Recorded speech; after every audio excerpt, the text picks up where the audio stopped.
Hey guys, how are you? I hope and pray that all is well your way. It just dawned on me that my phone ain't over here near me. I hope and pray that all is well your way. Hope you had an amazing day. I am looking forward to talking with you on tonight. I know this is a 2 for 1. What did I do with my phone? All right. My phone is across the room. My phone is across the room, so please forgive me for that. It's across the room or it's somewhere. I don't know what I did with that phone.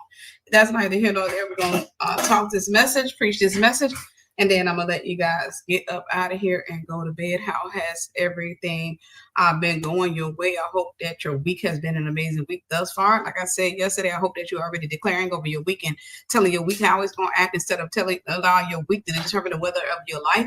I pray that you are ready for this revelation. The reason I decided to come out and do this particular message is because there is a post on social media that has got a lot of traction.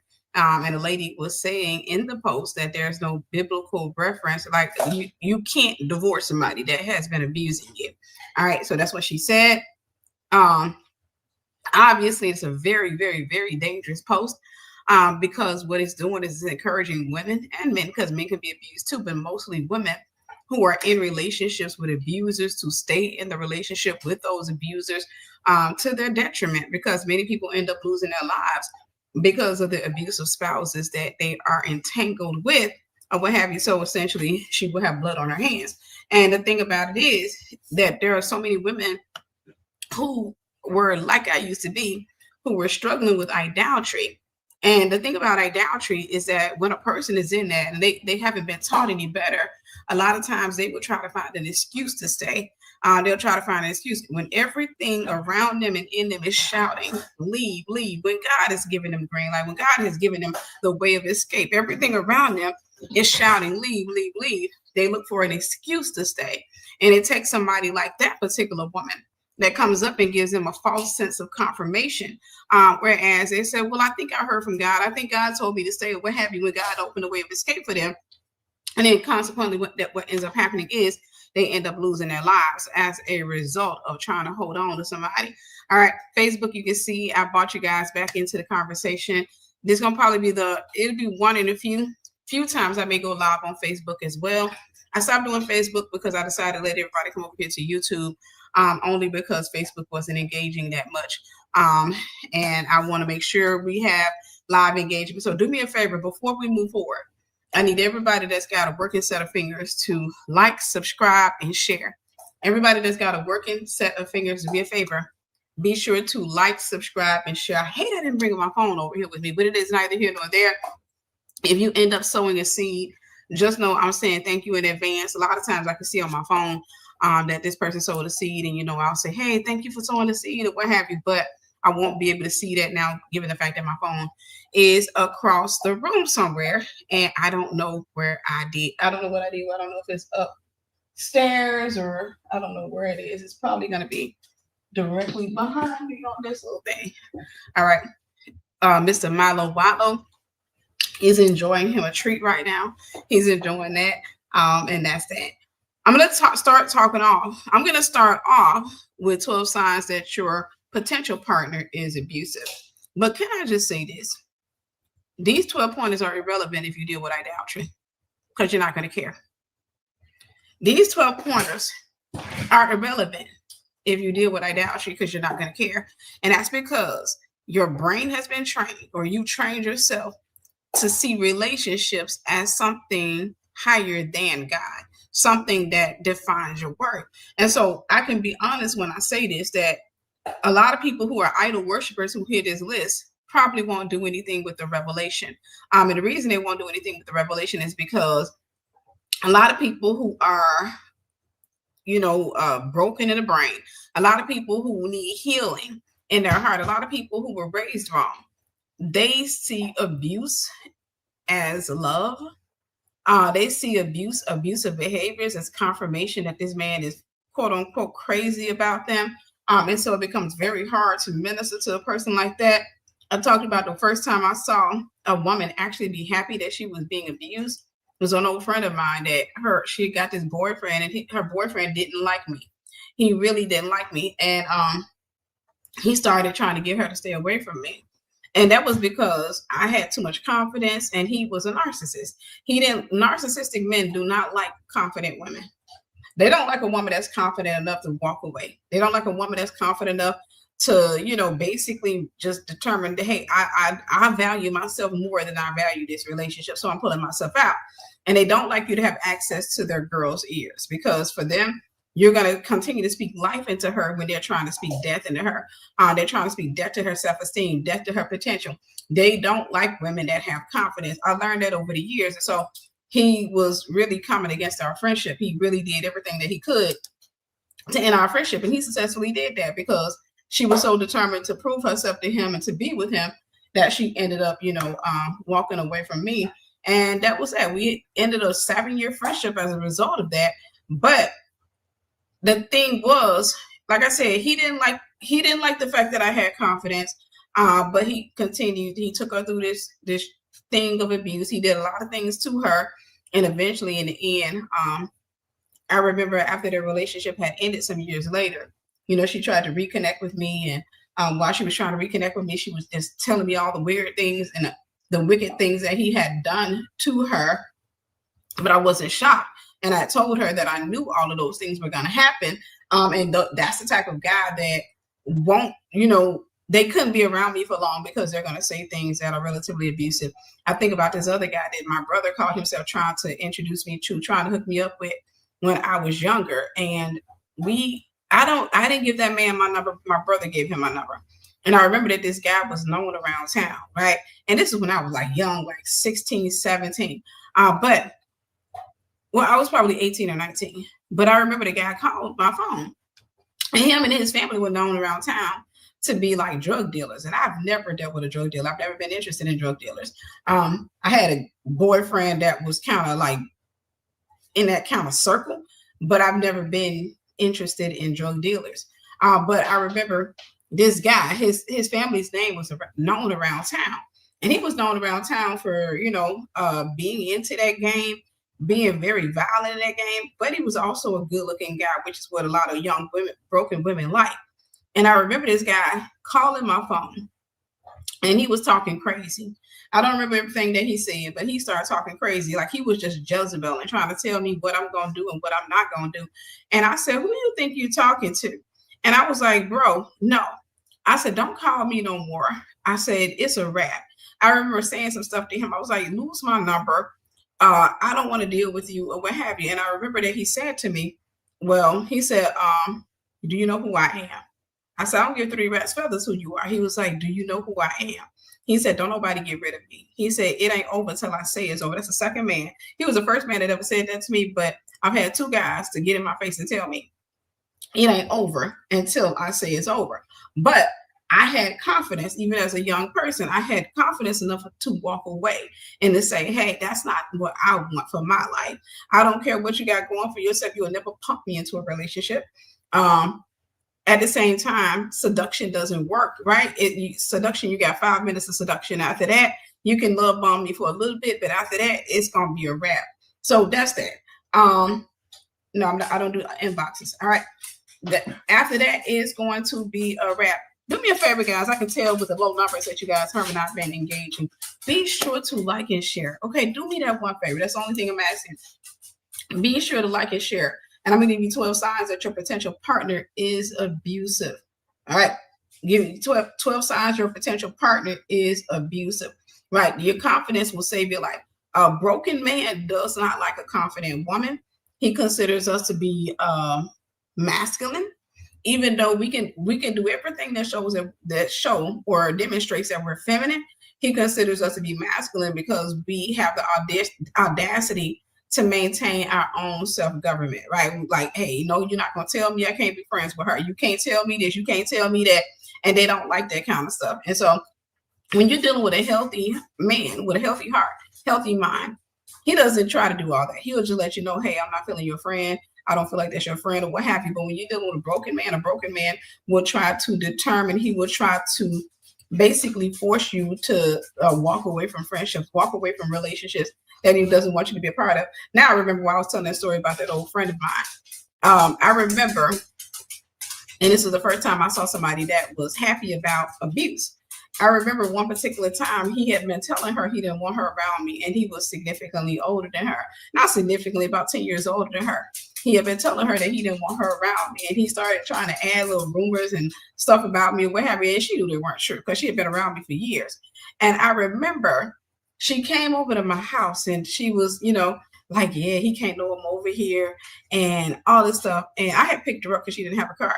She was over my house, and I remember she was smiling, and she just had this romantic look on her face, like this happy, like I'm in love type look on her face.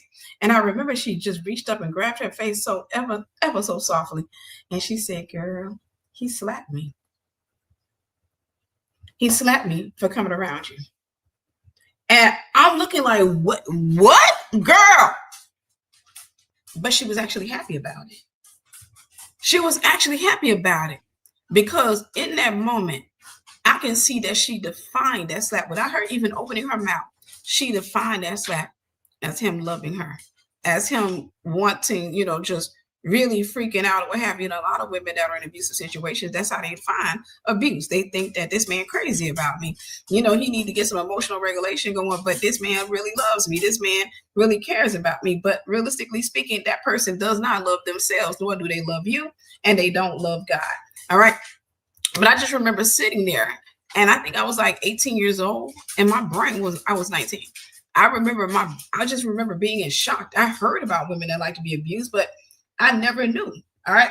Let me go ahead and block this one because he's going to keep on trying to do whatever he's doing. All right.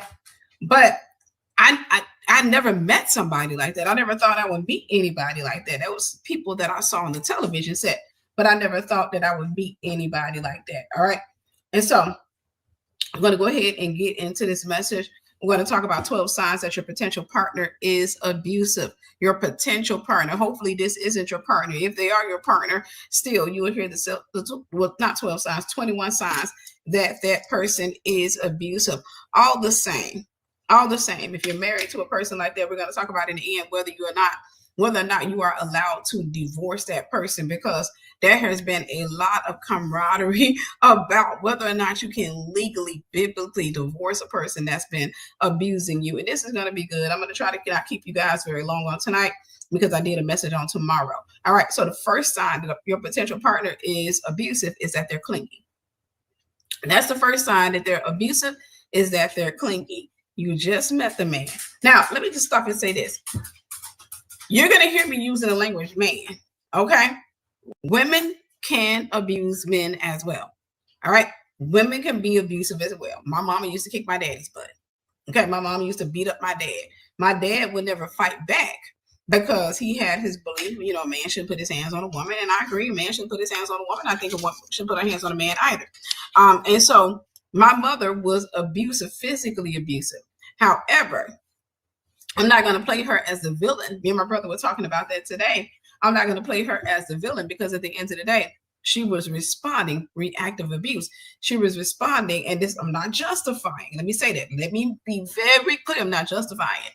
But I'm saying that she was reacting to the fact that my dad was a serial liar, serial cheater, and my dad used religion. He did a lot of things to keep from being a responsible husband. He was always cheating. My brother was talking about this today, how he asked me if I remember the time when my mom ripped up some money that was in my dad's pocket. I was like, yep, he was on the bathroom on the toilet. I was 8 years old. And my brother started laughing. He said, yep. And I remember that day. I remember that they got into an argument because my dad had started working for an insurance company, and he still wasn't bringing any money into the house. And my mom was like, hey, we got this bill. Where the money? You supposed to get paid on today. And he started making an excuse saying he didn't get paid and something happened with the money and all that other stuff. And my dad, he used to take his pants off when he went to the bathroom. So my mom picked up his pants off the floor and pulled out a lot of money. And she pulled out a lot of money. And she's like, what's this? And he was like, I work for insurance. He said I had to go pick up the people's money. I had to go by these people's house and pick up the money. This goes to the insurance. It's not my money. It goes to the insurance. And they got into it, and my mother literally started taking the money and just ripping it up in half. And I remember, me and my brother, I remember us with the tape, because my dad, whenever those type of things would happen, forgive me, Daddy, for telling this story if you're on here watching. But whenever those type of things would happen, my dad would cry. My dad is an easy crier. And so whenever those things would happen, we come to the rescue or what have you. And I remember us getting tape. We had some Scotch tape. Me and my brother, we had some Scotch tape, and we taped the money back together, what have you. So in my mom and dad's relational dynamic, even when I was a young person, I considered my mother the villain because I saw her reacting. I saw my dad crying and I saw my mom reacting. Around the age of 10, I kind of stopped feeling sorry for the both of them, and I just felt like they were both villains. And I started learning that even though I didn't have the terminology for it, that there's a such thing as a villain on villain relationship, whereas neither one of the parties in the relationship are good. It's just one evil is greater than the other evil, right? So at the end of the day, so again, my mother was reacting, right? And, I won't even say she was the villain in that case because my dad used religion. He used the Bible. He used a lot of stuff to manipulate her and to basically have her working 2 jobs where he wasn't working. He did a lot of crazy stuff and what have you. So she was responding to the fact that he was cheating and all that other stuff. But now I don't want to go too deep into that. I'm going to give you 21 signs that your potential partner is abusive. All right. Number 1, again, they're clingy. They're clingy. That means that person wants to be around you every waking moment of the day. They want to be on the phone with you. They want to be in your presence. I remember being young and having, I've had boyfriends like that in the past, and I used to romanticize that, like, oh, dang, he want to be around me 24 hours a day, 7 days a week. And that made me feel like, okay, this is my person, or this person here really likes me. As a matter of fact, I always tell people when I met my ex, who happened to be really abusive, when I met him, we never separated. From the day that we met, we literally never separated. I met him at a gas station. We hung out. The next day he called. We hung out again. The next day he called. We hung out again. I went to work.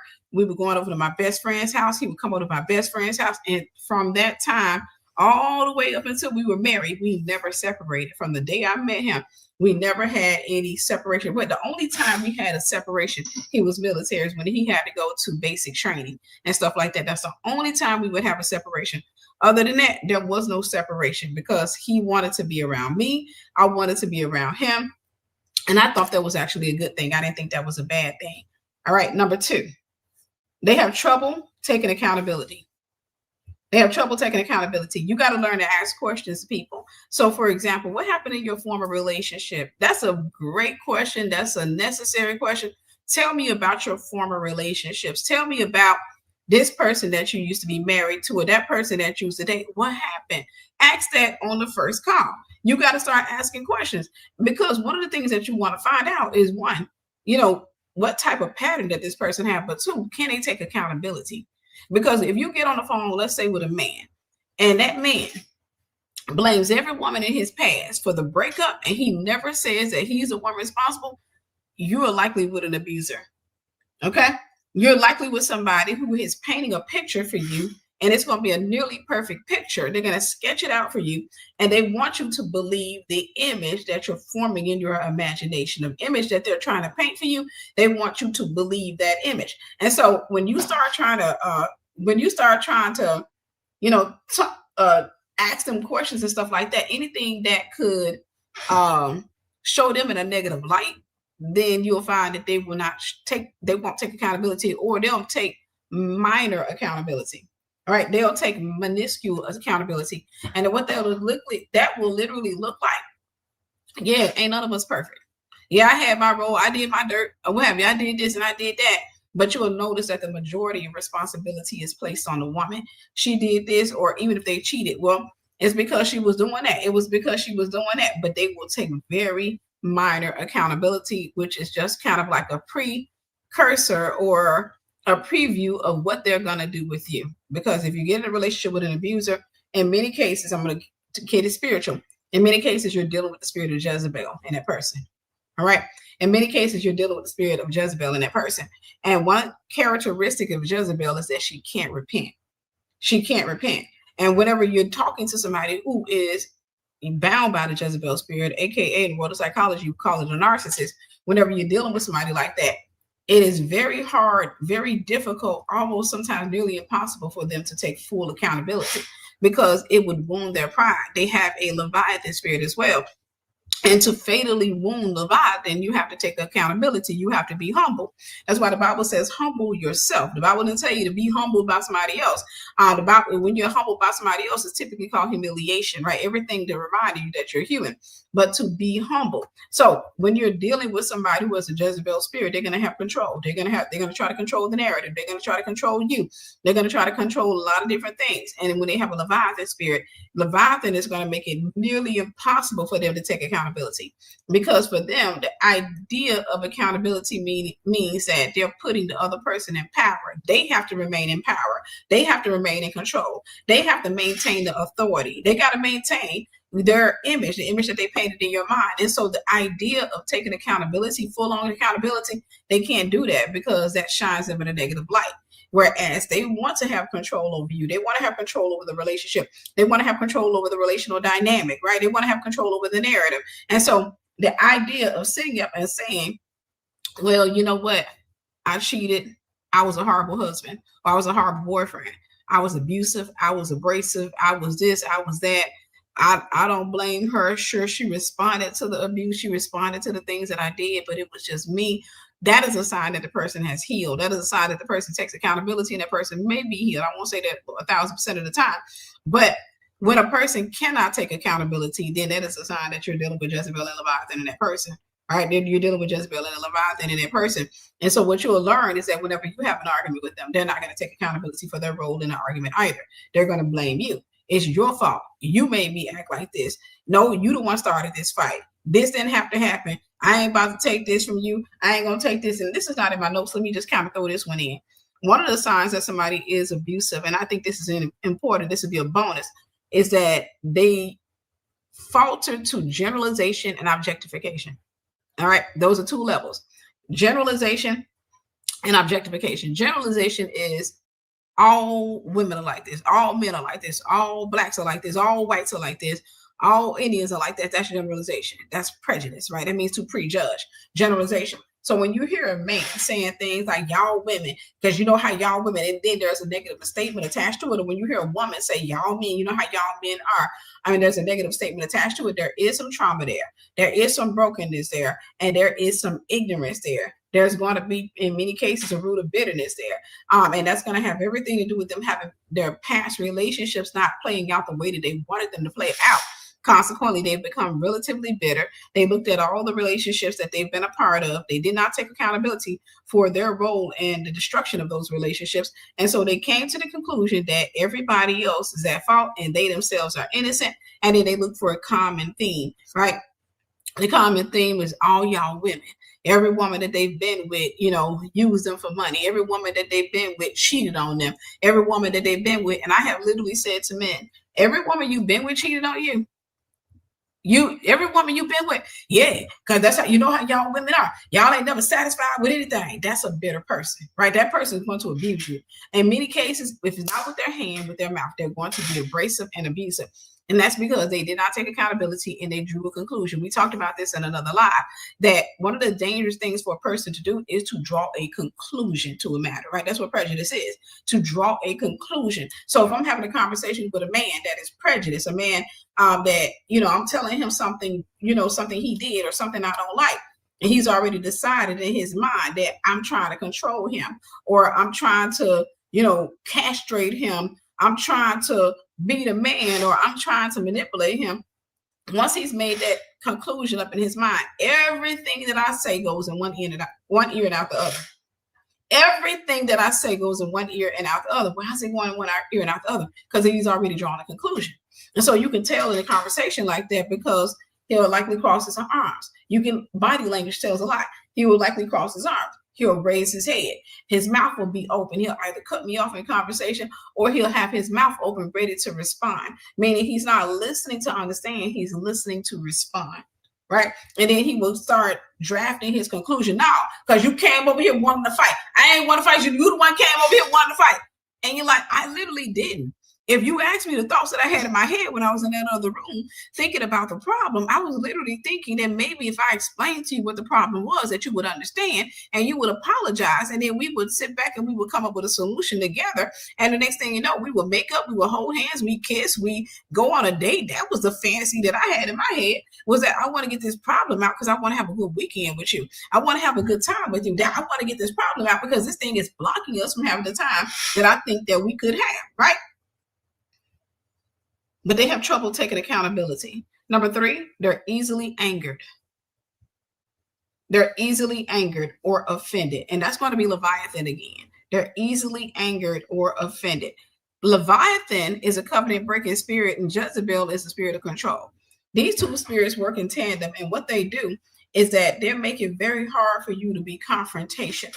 And when I say confrontational, I'm not saying it in a negative way, because if you're going to have a relationship with somebody, you got to be able to walk up to that person and say, hey, you did this and I didn't like that, and you said this and I didn't like that, right? That's just a normal relationship.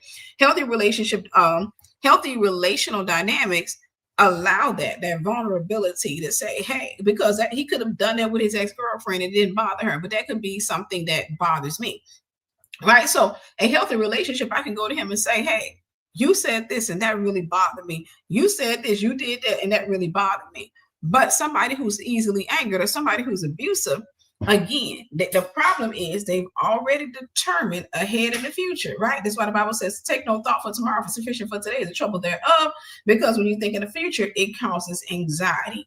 Whenever you sit up there and you already predetermine what the person's going to say or what they're going to do, control enters the conversation. I wish y'all heard what I'm saying.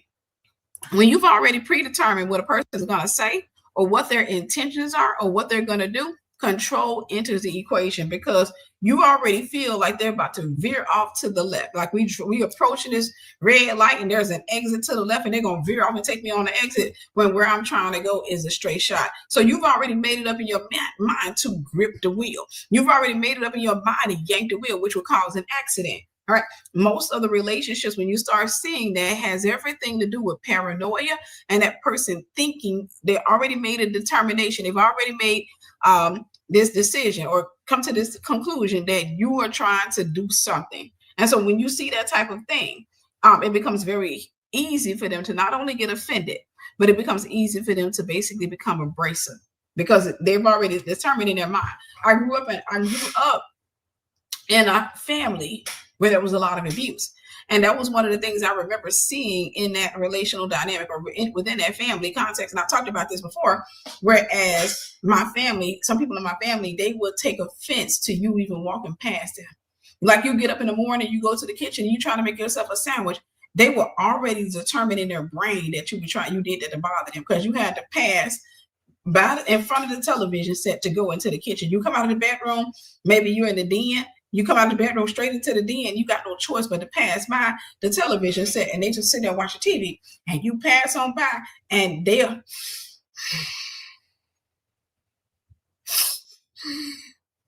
and you're like, good morning. Good morning.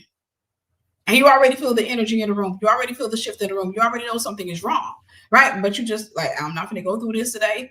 You know, you make it up in your mind, I'm going to have a good day. You go into the cabinets, and now you close the cabinets. The cabinets make a noise because they're wood, right? See, there you go. You just want to start a fight. And you're like, what? You know, when you walked over here and you did all that, when you came out of the room, I woke up and I had a turkey bacon with egg and cheese sandwich on my mind and a cup of sweet tea. That was on my mind. I was laying in the bed and that's what played in my mind. In order for me to make that come to pass, I had to get up out of my bed, put on me some clothes, walk through the living room, right? And walk through the den because that's the shortest place. I wasn't going to walk the other way. They go the long way to keep you from being offended. That's why the Bible says, make no friends with an angry man lest you learn his ways. All right. And there, God is warning you that you will become angry as well.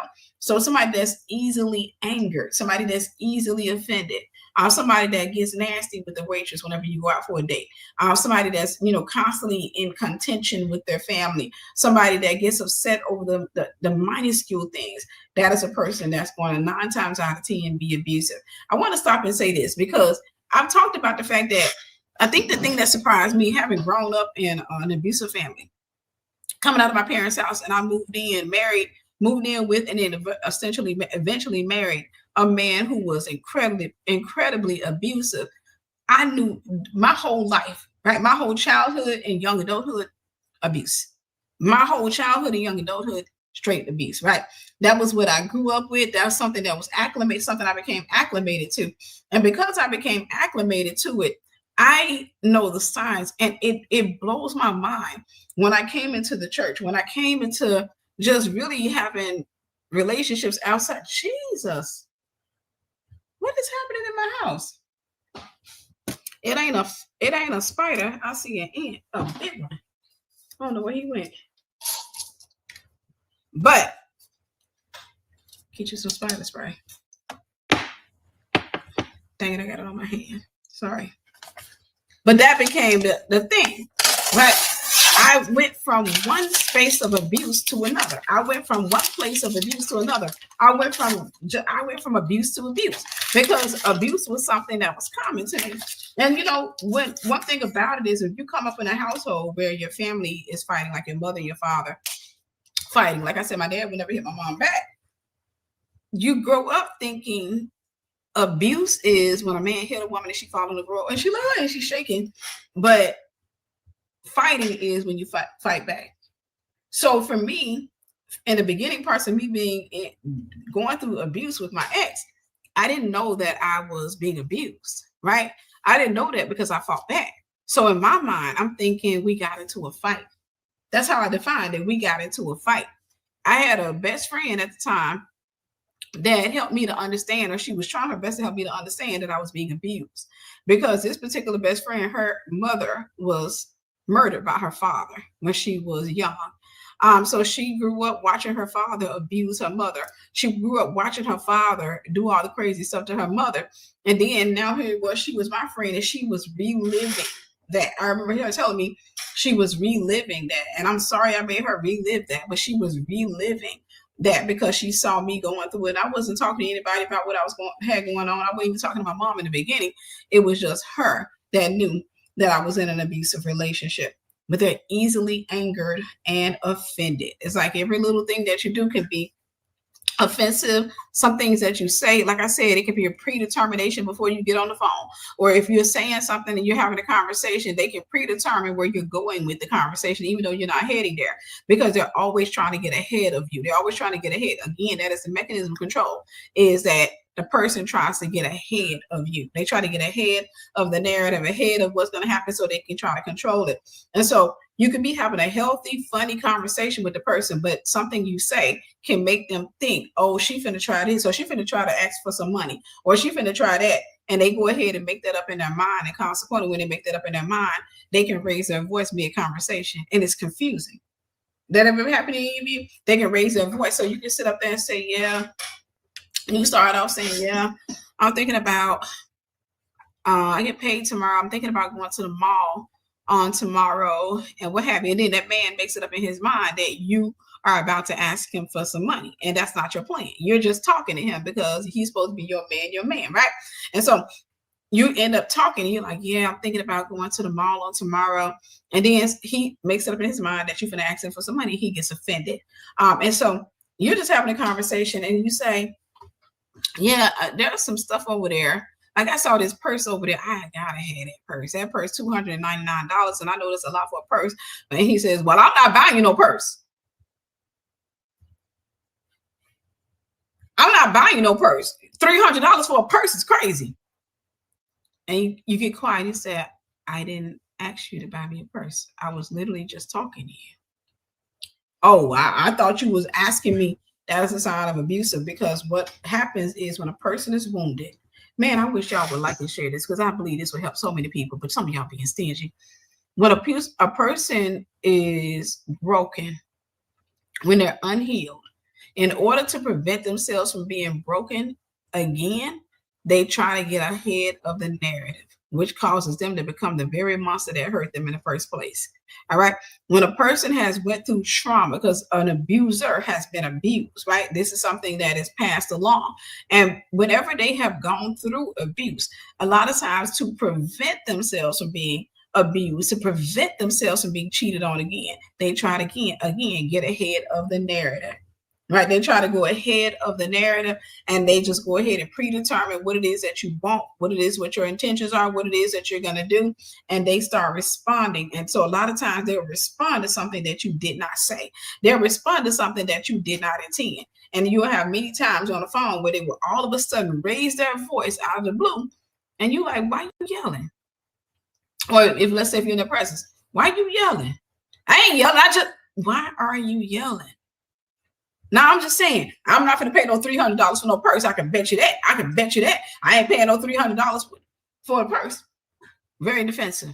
And you're like, I wasn't going to ask you to buy me the purse. I'm talking to you like I talk to my friends. I'm telling you, I just got on the phone with my friend Natalie, and I was telling Natalie that I was going to go get the purse. And I wasn't talking to you like that. And here's the reason for that.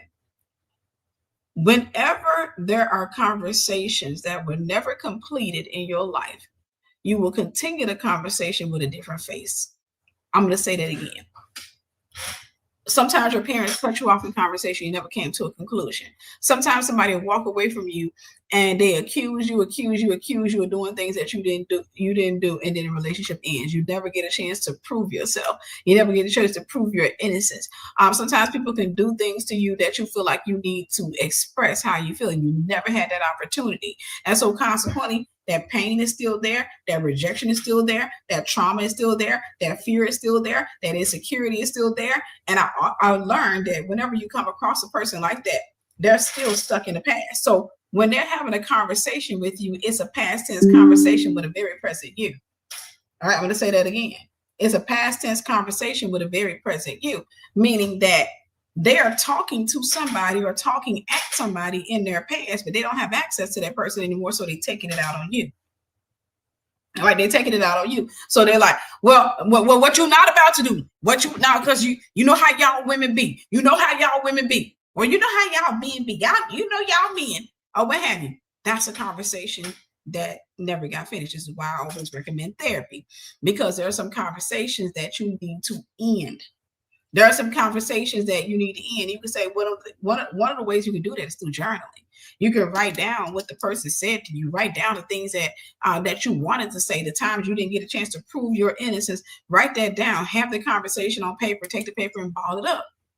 All right? Because if not, that conversation is going to continue, because it's going to echo in your mind. And then you'll find yourself, catch this. And I'm going to say this. This has become a trend. And it's so much of a trend that y'all gonna think that I'm reaching when I say it. You'll find yourself, one of the trends now is saying you, right? So I could be talking about an old friend of mine, and I could be talking about an old dude of mine. He used to be my man, right? And if I never healed from our relationship, I never healed. He never allowed me to speak my mind. He never allowed me to really just complete a sentence or what have you. He never allowed me. I can find myself while talking to you start saying, girl, because I was on the phone with him, and like I told him, you are the one that messed up this relationship. You the one that did this. You the one that did that. He gonna ask me this, and I said, you the one, you the fool, you this, you. And I remember being on the phone with a young woman, and like I said, you'll say I'm reaching, but I remember she just kept every conversation where she spoke negatively, she just kept saying you. And I said, hey, when you say you, when you're talking to a person, you're actually aiming it at the person. I said, even though you're speaking of the other person, what have you, but in realistically speaking, what they're doing is like a punching bag effect, right? I got to get this anger out from them on you because you're present. And because you're present, I got to tell you about the past thing that's still bothering me today. And so now I'm going to speak to you as if I'm speaking to them. Does that make sense?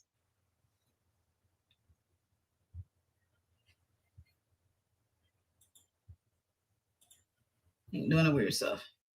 Does that make sense? I'm going to speak at you and say what I couldn't say. Instead of saying, I told him this and he said this and I said that and he said this and I said that. Instead, people say, nowadays, it's such a trend. People say, you. They're like I told him. He came around my house and, gonna call himself coming over here late at night. I don't know why my camera is blurring up. But he came over to my house late at night. Let me see if I can, dang.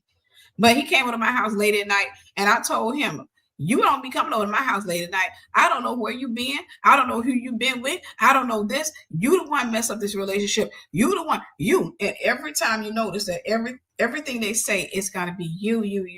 That is a past tense conversation that never got a conclusion to it. All right, that's a past tense conversation. And one of the things I always preach is that I don't believe in closure. I don't believe in closure, and I know I can make some people upset by saying that because that can sound like I'm basically contradicting what I said. No, realistically speaking, I think that closure, the only effective closure I can say is a closed door. But it's really, you have to come to the realization that you may never have the conversation with the person that you feel you need to have in order for you to finally close that door, in order for you to finally get the understanding, the clarity, or to even clear your name. You may never have that conversation with that person. And even if you did, you're not going to feel better because your soul, whenever you're coming out of a relationship, let's say if me and a man was breaking up and I said, man, I need closure.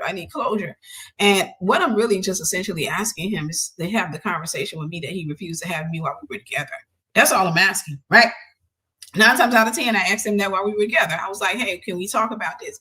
Hey, can we talk about this? You did this, you said that. Can we talk about this? He refused to give me that while we were together. And so a lot of times closure is just another attempt to finally have that conversation, thinking that that can change his mind or change his perspective, thinking it can change something as it relates to the relationship.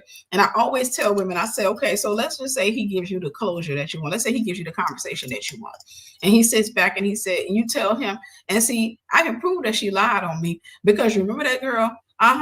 You remember Umbrella? Yeah, Umbrella had went over here. And so she sent me the text message. I'm going to send you a snapshot of the text message. And then she told me that such and such said that and such. And that person reached out to me. And that person, I'm going to tell you how I know, because the person told me they talked to you and you told them this. Then you tell them that. Yep. Okay, cool. See, you just proved yourself. Now, I always ask people, I would say, so what happens after that happens? What happens after you have proved yourself? What happens after you have said what you needed to say and you got that person to basically say, you're right, I'm sorry? What happens? Right? What you are expecting is reconciliation. Regardless of whether you have enough humility to admit it or not, you're expecting reconciliation. You're expecting that person to say, I did you wrong. I'm sorry. I did this. But I say, what happens if the man says, okay, thank you so much for clearing that up. I apologize for my role in this. I wish you have a good life. I know that the next man that come along, I think you'll be a pretty decent man to him. I mean, a decent woman to him. I'm sorry, I couldn't be that man to you that you needed. What happens? You break. You break. You want to know why you break? It's because you didn't expect that. You thought that once you cleared it up, then y'all can go on and move on and have the relationship that you really wanted to have. Number 4, 21 signs that your potential partner is abusive. Their exes have restraining orders on them or have blocked them from seeing their children. Especially if you had a man. Now, sometimes a woman will block a man from seeing his children, because she's being jealous-hearted and stuff like that. However, in many cases, it can be that he has some ways about him and he's using the children as a pink slip, or he's using the children as a pass to come and see the mother. All right. Their exes have a restraining order. So if the ex got a restraining order, or she tried, or he tried, but I'm just going to use she trying to stay away from him at all costs. Like, she cut him off. She don't want him seeing his kids. She trying her best to keep him out of her life. She'll do anything to keep him out of her life, especially if she's not even going for child support. She don't even care to get child support out of him. That's a sign that he may be relatively dangerous. That's a sign that he may be abusive, and she's trying to make sure he has zero access to her. She don't want him to use the kids to get access to her, and then in many cases, she doesn't feel safe for her children being around him. An abusive person, an abusive man will try to get you pregnant. That's one of my notes. They will try to have some kind of leverage in your house, something that links them to you, whereas they can use that as leverage. They can use your children as leverage. They can say, I want to come see my kids. I want to have partial custody of my kids. And you're like, we were married. You didn't even want to keep the kids while you were married. You got mad if I left them in the house with you. You made me take full care of them. And even whenever we broke up and they went over to your mother's house with you, you didn't even keep them. Your mother, you don't even want these kids. Why do you want to go to court to try to get custody of the kids or what have you? They don't want custody of the kids. They want to use the children as remote controls because one, they want the children to be monitoring spirits in your house. Number one. Number two, they want to be able to let you know, they want you to be fearful of what they're going to expose the children to. They expose the children to bad women, not watching the children, which means that your children can potentially get hurt or can deal with some type of fatality. They want you to fear that. That way you get back in a relationship with them. That way, just as a protective mechanism to make sure your kids are safe. This is why some people will stay with a person and they'll say they're going to stay with them until the children turn 18 years old. And that's because they are totally afraid of, if I leave him, he going to keep taking me to court. He going to try to get partial custody, or he's going to try to get partial custody or even visitation rights. If you're dealing with an abuser, if you're dealing with somebody who's living a reckless life, it is torment to a mother and a father. It is torment to a parent to think about their children being alone with that abusive parent. It is torment to that parent. And the abuser knows that. They know that the other parent likely loves the children when they themselves don't love the children. The children to them are nothing but pawns in the game. So for them, they know that the idea of them keeping the kid and knowing that they're going to expose the kid to a lot of negative stuff, a lot of dangerous stuff, they know that would freak you out enough for you to stay. That would freak you out enough for you to stay. All right. But their exes have restraining orders on them or have blocked them from seeing the children. And I'm going to just kind of stop here and move to number 6. Get ready to move on to number 5. Another sign is that everybody that they've had access to blocks them. Right? If you see everybody blocking them on social media, everybody's trying to cut ties with them. Women typically, when we break up with a person, we may block a person if we get mad at them or something like that. But typically, we're not going to get rid of them in totality, which means we'll leave our Facebook page open, we'll leave our social media open, we'll leave our Instagram open, whereas we may remove them from our friends list, but we don't necessarily feel the need to block them, right? We don't feel the need to block them. We may feel that need when we're upset, but we don't feel the need to block them because at the end of the day, hey, I'm living my life. If you want to keep peeping over here, that be your business.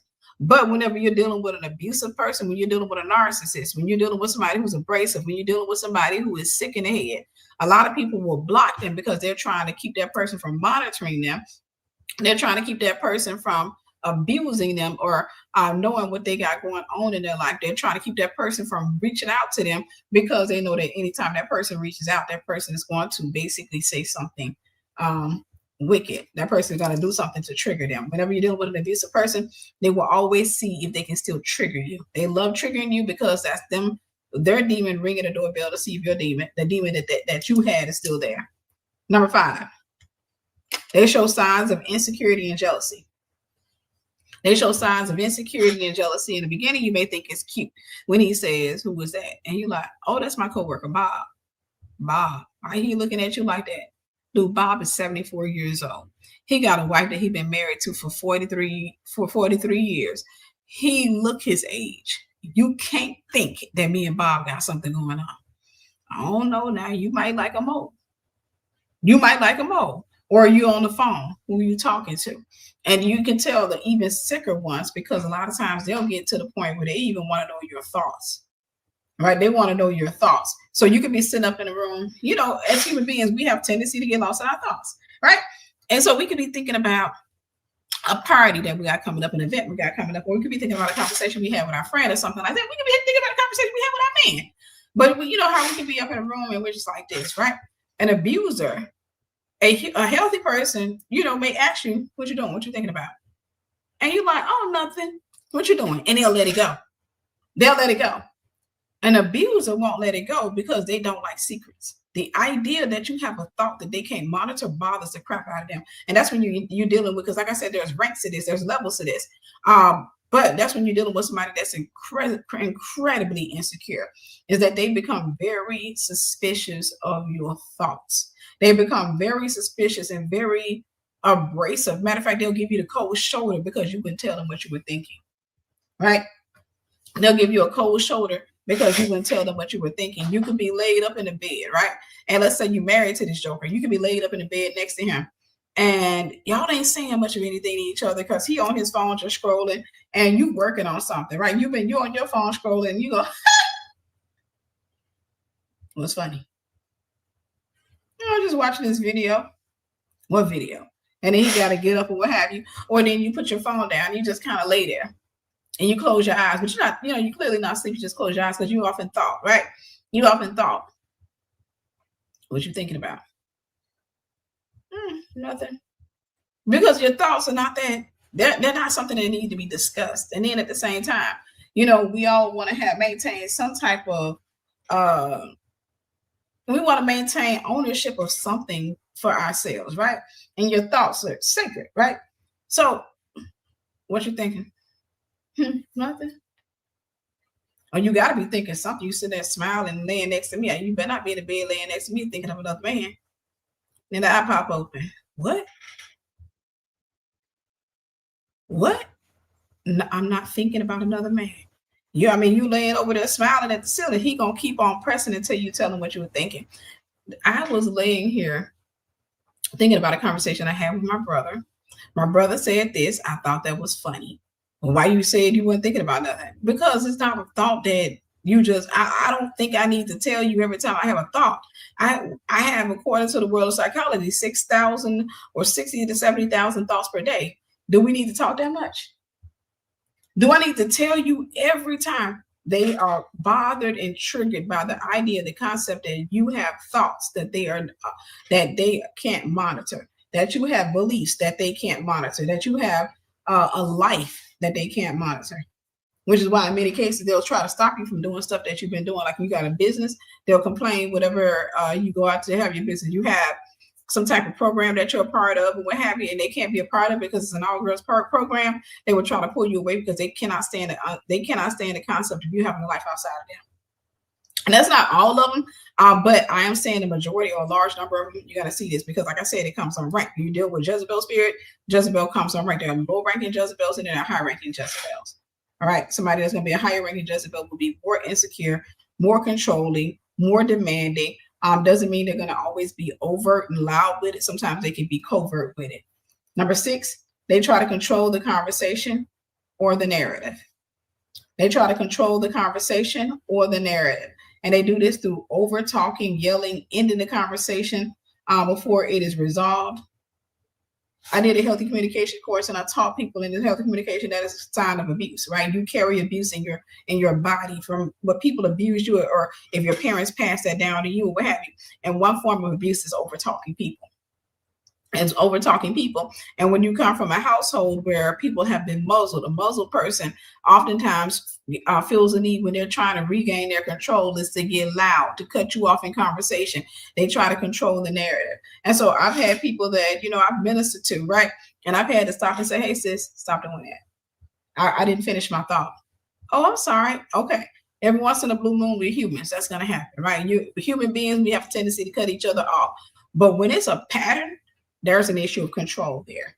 There's going to be an issue of trauma and control. Now, the trauma could be something that you experience, or it could be generational trauma that was passed on to you from your mother because her mother muzzled her and her father muzzled her. And so she learned quite young to just basically raise her voice and to get her voice into the conversation. I call it double dutching. But she learned relatively young. And so whenever she was raising you, that's what she did with you. And so now you're doing that. And I tell people, I say, hey, don't do that, because what can end up happening is you can shut doors in your face, because nobody wants to be friends with or be in a relationship with somebody that does not allow them to express themselves, that does not allow them to talk, because then it becomes a one-man relationship or one-person relationship where the other person is just a part of you having a relationship, right? I don't know a way to explain it, but the other party is just there. The relationship is centered around you, your wants, your needs, your demands, your insecurities. The relationship is just centered around you, and the person is getting very few benefits from the relationship. And one thing about an abuser is that they will always try to kind of promote the concept that the relationship will be good if they get everything that they want. That's why their happy wife, happy life stuff come from, right? And they promote the idea that if you give them what they want, if you don't step on their toes and you don't get in their way, that everything will be good. Number 7, the relationship moves too fast. The relationship moves too fast. I think we talked about that. We were talking about them being clingy in the beginning, but the relationship moves too fast. You just started talking to them and they're already love bombing you. They're already talking about they love you. They're already talking about they don't know what they did or how they could have lived without you. They're already talking about children, how many kids you want. I always say that, one of the conversations like a man will have with you whenever he's toxic, he may say, let's say this is the first time you talk to him on the phone, or maybe it's time number 3. It ain't time to talk about kids, right? And he said, so how many kids you want? You said 3? All right. I can do that. I can do that. I can do that. What is that called? Future faking. It's called future faking. It is a sign of narcissism because he is making a determination, or he wants you to believe that y'all are going to be together. He's going to be the father of your children, because what that does is it helps to lower your guard and it helps to accelerate the establishment of a soul tie. So that's the reason why he starts to future fake. But again, this particular person, where was I? Is going to want to move that relationship really fast. They're going to want to come around you. They're going to want to kiss you really fast. They're going to try to have sex with you. They're going to try to hurry up and establish a covenant or try to establish something really tight with you. And what happens is you can easily end up believing that, oh, this is my person because we have chemistry together. We just started talking and, it just seems like we flow. We were on the phone for 7 hours. We were on the phone for 12 hours. It just seemed like we got a natural flow. That doesn't mean that you have a natural flow. That person could be a familiar spirit and you feel comfortable with people that have a familiar spirit. All right. And a person has learned to navigate relationships. They learn to navigate women, or they've learned to navigate your personality type. All right. That was number 7. The relationship moves too fast. Everything is just going at a fast speed. He'd already said that he loved you. Within 2 weeks of you knowing him, you didn't say it, I love you. He's already talking about children. He's already talking about, do you need anything? You're like, no, you say, yeah, I'm wanting my hair done today. Check your Cashapp.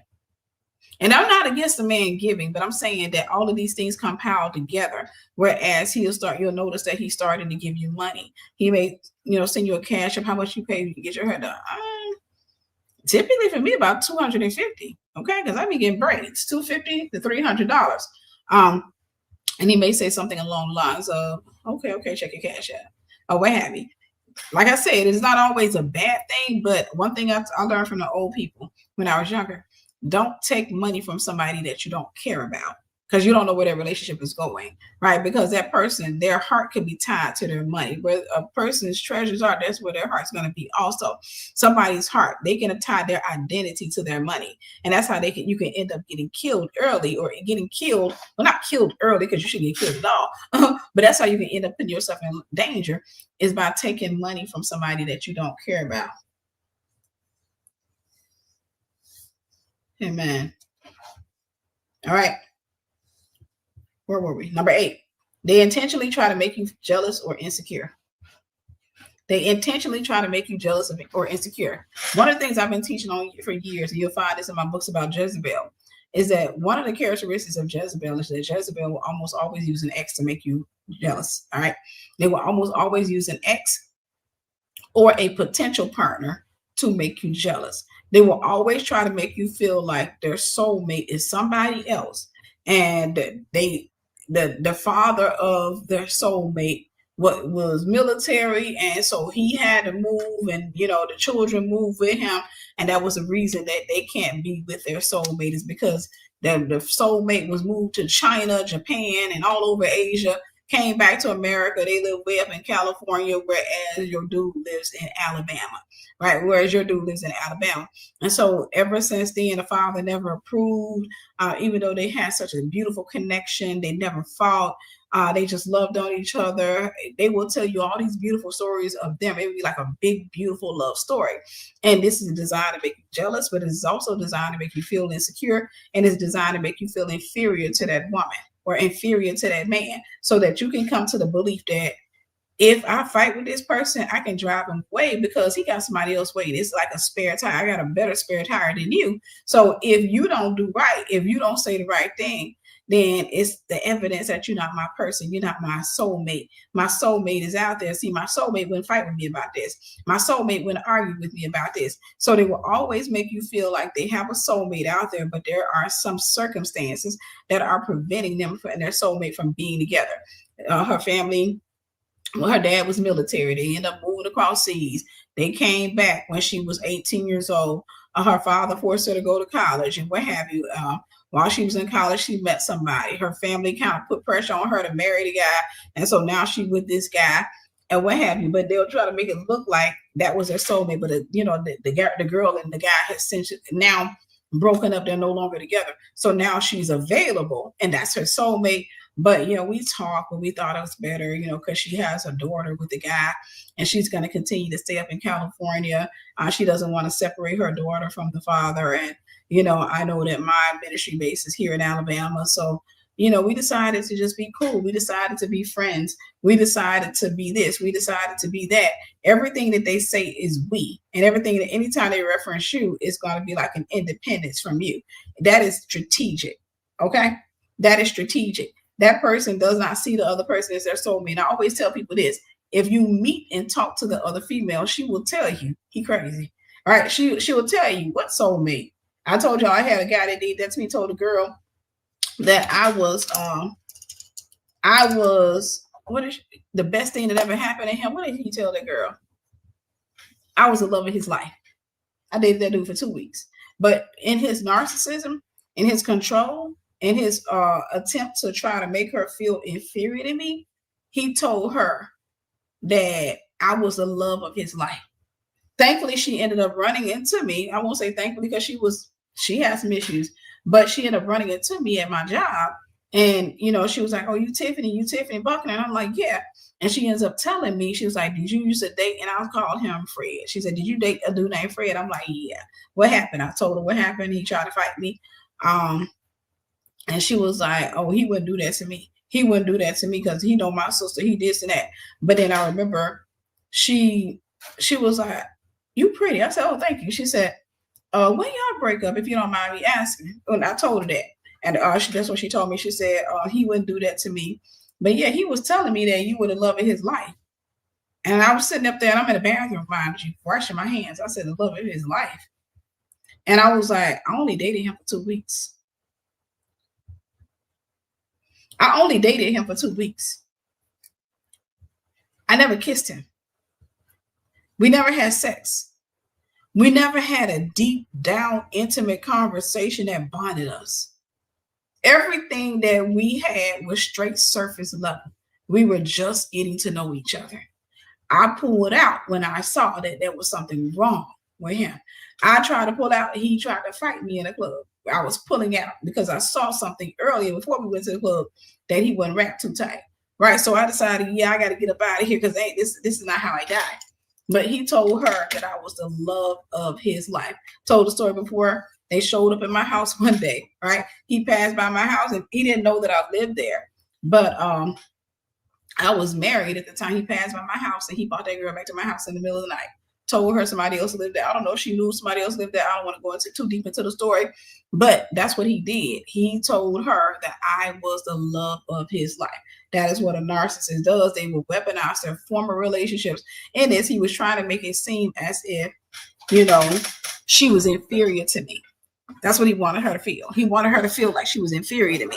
He wanted her to feel like, he could come and he can get me at any given time. And that I was his person, but whatever circumstances was keeping us apart. And that is used to keep the person in line. That is used to keep the person under control. All right. Number 9, they say things like, you're going to leave me. Everybody does. They say things like, you're going to leave me. Everyone does. This is to get you to make a covenant, to make an agreement with them that you will never leave them. Because typically whenever they say stuff like that, you feel bad because at this particular time, they've shown you nothing but the good side of them. Now, when they start having that conversation with you, get ready to meet them without the mask. Get ready to meet them meet the ugly side of them. So they'll say, I know you're gonna leave me, and you saying, no, I wouldn't leave you. I'm not everybody else. I'm not gonna leave you. And then they'll say everybody else. I'm trying to get this thing to zoom in on my face a little bit more, y'all. Sorry, because I don't know why it's blurring me. But they'll say, you're gonna leave me. Everybody does. And you're like, no, I won't. They'll say, watch and see, watch. You talking all that stuff now. And you're like, well, why? I don't know. People just be, I don't know. I think maybe I'm too much of a lover boy. Maybe I'm too much of a simp. I don't know. But everybody walks away and they leave me. And then you make those declarations that you're not gonna leave. You make those declarations, and while you're saying that, like I said, you're about to meet the ugly side of them at that point. And then whenever you do start pulling away, they'll sit there and they may cry and say, see, I told you just like everybody else. I told you you're gonna leave me. I told you you're gonna leave me. You're like, but you can't put your hands on me. You can't be in my face yelling. You can't do this stuff.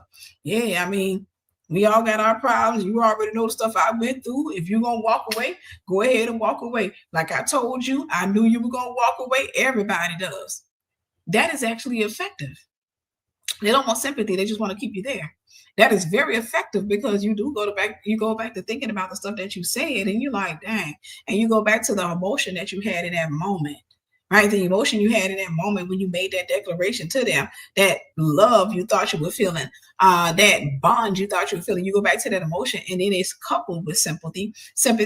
And then you're like, oh man, no, it's not that. And that's when you go from being like a 10 and angry to a 3. And that's when you start saying stuff like, oh, babe, it ain't that. It's not no. You said you was going to leave. You go ahead and leave me. Like I told you. And you're like, hey, it's not that. It's just, you can't put your hands on people. I know I get passionate and stuff like that. I just got passionate. I know I probably got to get help. I know I got to probably get this. I got to probably get that. But you just got to understand, when I love somebody, I love them deeply. Like I love you, man. I can't even see my life without you. And then I already see you already. You finna be like everybody else. You finna walk away. And then you sit up there and counsel those word curses if you've spoken to a person. Then you sit up there and you just like, oh my gosh, now you feel bad. Now you feel bad, and you over there like, hey, no, that ain't it. I care, I really do. But babe, you gotta understand, you can't, like, you hit me in the head with a high heel. I got mad. I wasn't trying to hit you with the high heel. I threw it across the room and hit off the wall and it hit you. No, it hit the wall after it hit me. It hit me in the head, then it hit the wall. You can't do that, babe. No, I know that you gonna leave me, like I said, and that's right. That's right. Try to see if you can keep it. Number 10, they're a bit rough when they have horseplay with you. They're a bit rough. And sometimes you'll notice that they have horseplay when they're mad at you. I talked about the one that tried to kidnap me. The day that I effectively broke it off with him, he tried to be rough with me, right? We were having a conversation or something I said, and he shook me real hard. But he shook me because of something I said to him just probably an hour or two prior. I told this story where I met his friend's girlfriend. And she had on like blue jean coverall. What do you call those? With the strap. I forget what you call those. But like farmers would wear. And I just remember looking at her and thinking that she is such a beautiful girl. Like, why is she dressed like this? Like, she got her hair. She had long, beautiful hair. Why she got her hair pulled back in a messy ponytail? She got this outfit on. It's like she was trying to hide her beauty. And I remember we had went over there to visit. He wanted to go stop and see his friend. We were in my car. I let him drive. And I'm in the passenger seat. So he went in to see his friend. I got out, and the girlfriend was outside. So we all talked to the girlfriend. He was like, where's such and such? And she's like, he in the house. So I stood out there talking to her. And I'm thinking, overall, thank you. I'm thinking, this is a beautiful girl, right? At this time, I'm in the world. I'm new to the church. But I'm still in the world. I'm like, it's a baddie, girl. Like, why you dressed like that? But we get in my car, and I talked to him about it. I was like, why is she dressed like that? What have you? I said, I don't know why she dressed like that. She's really pretty. And he was like, oh, because at this time I wore skimpy clothes. And he was like, oh, she used to be just like you. Always wearing that skimpy, always wearing that skimpy. He said, my boy, said something to her and she wouldn't even listen. They get into an argument. But then when she got pregnant, he told her, he's like, hey, if you keep dressing like that, he said, it's done. I'm over. I'm not. I said, so let me get this straight. I said, he waited for her to get pregnant, then started to make her a single mother. And he was like, yeah, pretty much. And I was like, I would have been a single mother. That ticked him off. Oh boy, that ticked him off. So we get to the house. Some guys, I got on something skimpy, some guys in the neighborhood, they start catcalling me. And so he was like, you got these MFs out here disrespecting me. We get in the house and first we get into an argument. Then, we both just kind of quiet, not saying anything to each other. Then he called himself trying to calm down, but he's still mad, right? And then he called himself shaking me real hard. And I said, don't shake me because you can give me shaking baby syndrome. And he was like, you can't get no MF shaking baby syndrome. You're a grown A woman. You can't get no MF shaking baby syndrome. And I was like, yes, you can. I said, he said, you're a grown woman. I said, no, that's not the actual name of it. That's a nickname. I said, it is common with infants and elderly. When people shake them, they can have fluid retention around their brain. And I said, and that can cause problems. It's fatal. It can be fatal. I said, but that's not the actual name. That is the nickname. They call shaking baby syndrome because it's mainly done with babies. And he was like, oh, you think you know everything. You think you smart. Listen, right? He knew, but he said, you think you smart. And from that point on, he started talking crazy. And I was like, yeah. And I got up and I grabbed my purse. I was like, yeah, this is a wrap. I said, I don't even know what. I just basically started talking benedictory talk, like I ain't doing this relationship crap with you no more. It's a wrap or what have you. And that's when he got violent. That's when he picked me up and threw me on the bed. And when I tried to get up, he picked me up and threw me back on the bed. He's screaming at the top of his lungs. And then he ends up taking the glass that he was drinking from and throwing it up against the wall and shattering the glass and screaming. I'm talking about rage fitting. When I tried to get off bed last time, he drew his fist back. He said, get up. And I sat back down because I'm like, he was like 6'2". I'm 5'0". And this is a dude, right? I bounced back down. I'm like, oh crap, he crazy for real. But going back to the point, that a person that is rough with you in horseplay is usually kind of just testing your boundaries, okay? That is usually a sign of abuse. So they're rough with you. Like when he shook me, he had never put his hands on me before, but he did make a comment some time before when I got mad at him and I was trying to walk away from him and I had left. He was like, ain't nobody, and I was talking back to him or something. And he's like, the problem is ain't nobody ever beat your A. And I was like, ain't nobody gonna beat my A. He was like, ain't nobody ever beat. He said, the problem is ain't nobody. He said, yeah, I know. He said, you just need your A good one good time or what have you. He was telling me he was an abuser. And I was like, yeah, I wouldn't be with nobody that put their hands on me. I said, because first and foremost, I'm gonna fight back. And secondly, you're going to jail. And thirdly, it's a wrap. It's a wrap. Right? It's a wrap. So in that, like I said, an abuser, in many cases, they will test your boundaries and see what you'll take. They'll be kind of rough with you when it comes to horseplay. Like if y'all playing and you shove him, he may punch you in your arm real hard. You're like, ow, that hurt. Like, no, babe, that hurt. You did that too hard. Or if y'all wrestling, he will manhandle you. That's him trying to test your boundaries, okay?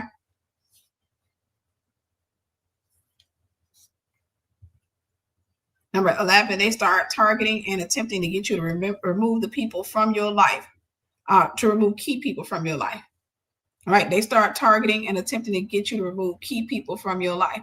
An abuser does not want certain people in your life. Anybody that loves you, anybody that speaks life into you. Remember I talked about earlier how I had that old friend and her boyfriend didn't like me because I had confidence. That man did not like my tail because I was always encouraging her. I was always speaking life into her. I was always telling her, girl, you beautiful, you this, you did, or what have you. And he did not like that. He had to make sure that he intentionally target our relationship. And he used insecurity to kind of bring to justify why you always around her, what she got you into. And when that didn't work, he started using accusation. I heard some stuff around town about her, and I said, tell him to show what he bringing the folks forward that says something. Nobody said nothing to him. He tried every mechanism in place or what have you. Then eventually he tried violence or what have you. But they started targeting and attempting to get you to remove key people from your life. So they'll start talking about your pastor. I don't know, your church is a false religion. They start talking about your mom. I don't know, I don't like the way she talked to you. They talk about your best friend. I kind of feel like she's jealous of you. They'll start saying little things about the other person to kind of go ahead and bring doubt in, to bring offense in, to put something in so that they can use that to come back, and it's like a bookmark, so they can go ahead and start severing your relationship with that person. And they're going to keep doing that until they have isolated you.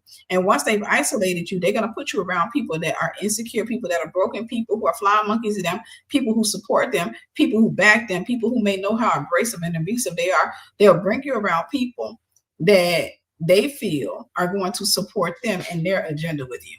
Right? People, and these people can know that they're wrong. These people can know that they're wrong, but yet those people are going to, they're going to try to isolate you. Number 12, they regularly put you on punishment when they don't get their way.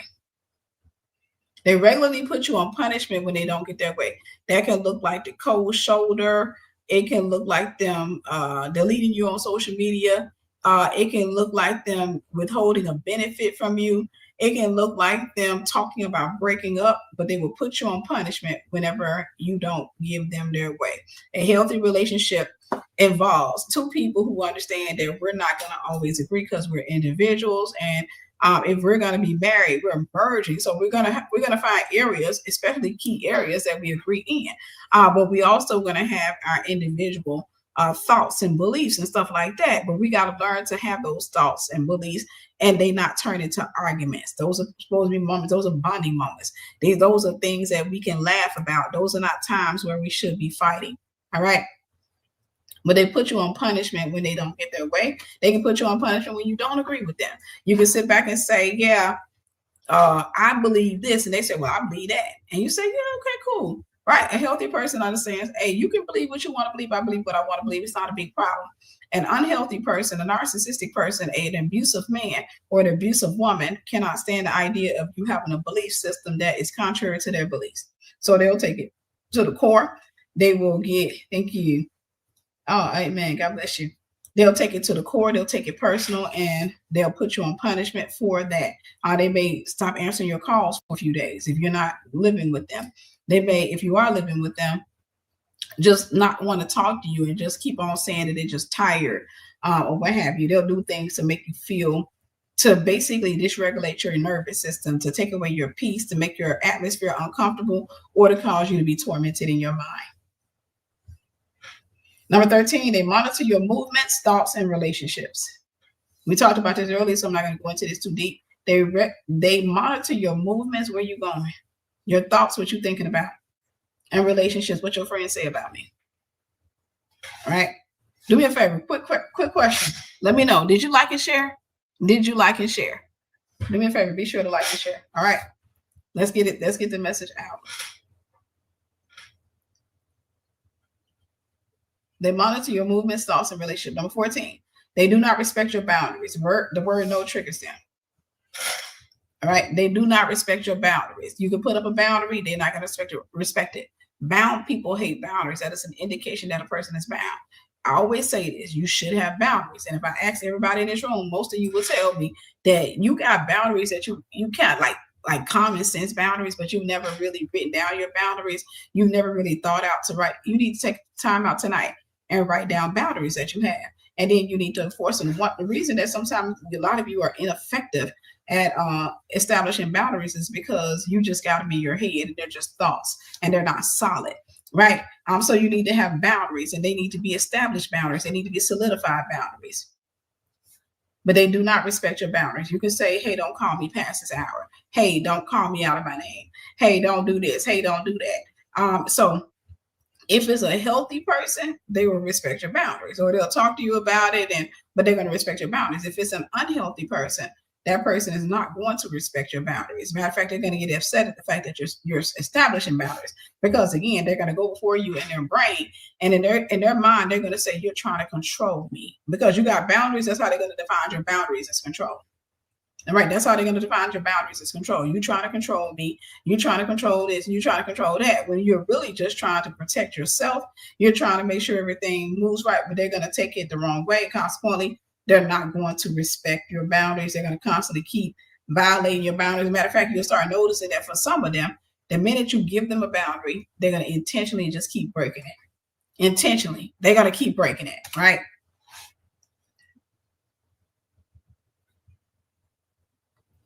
Number 15, they gaslight you.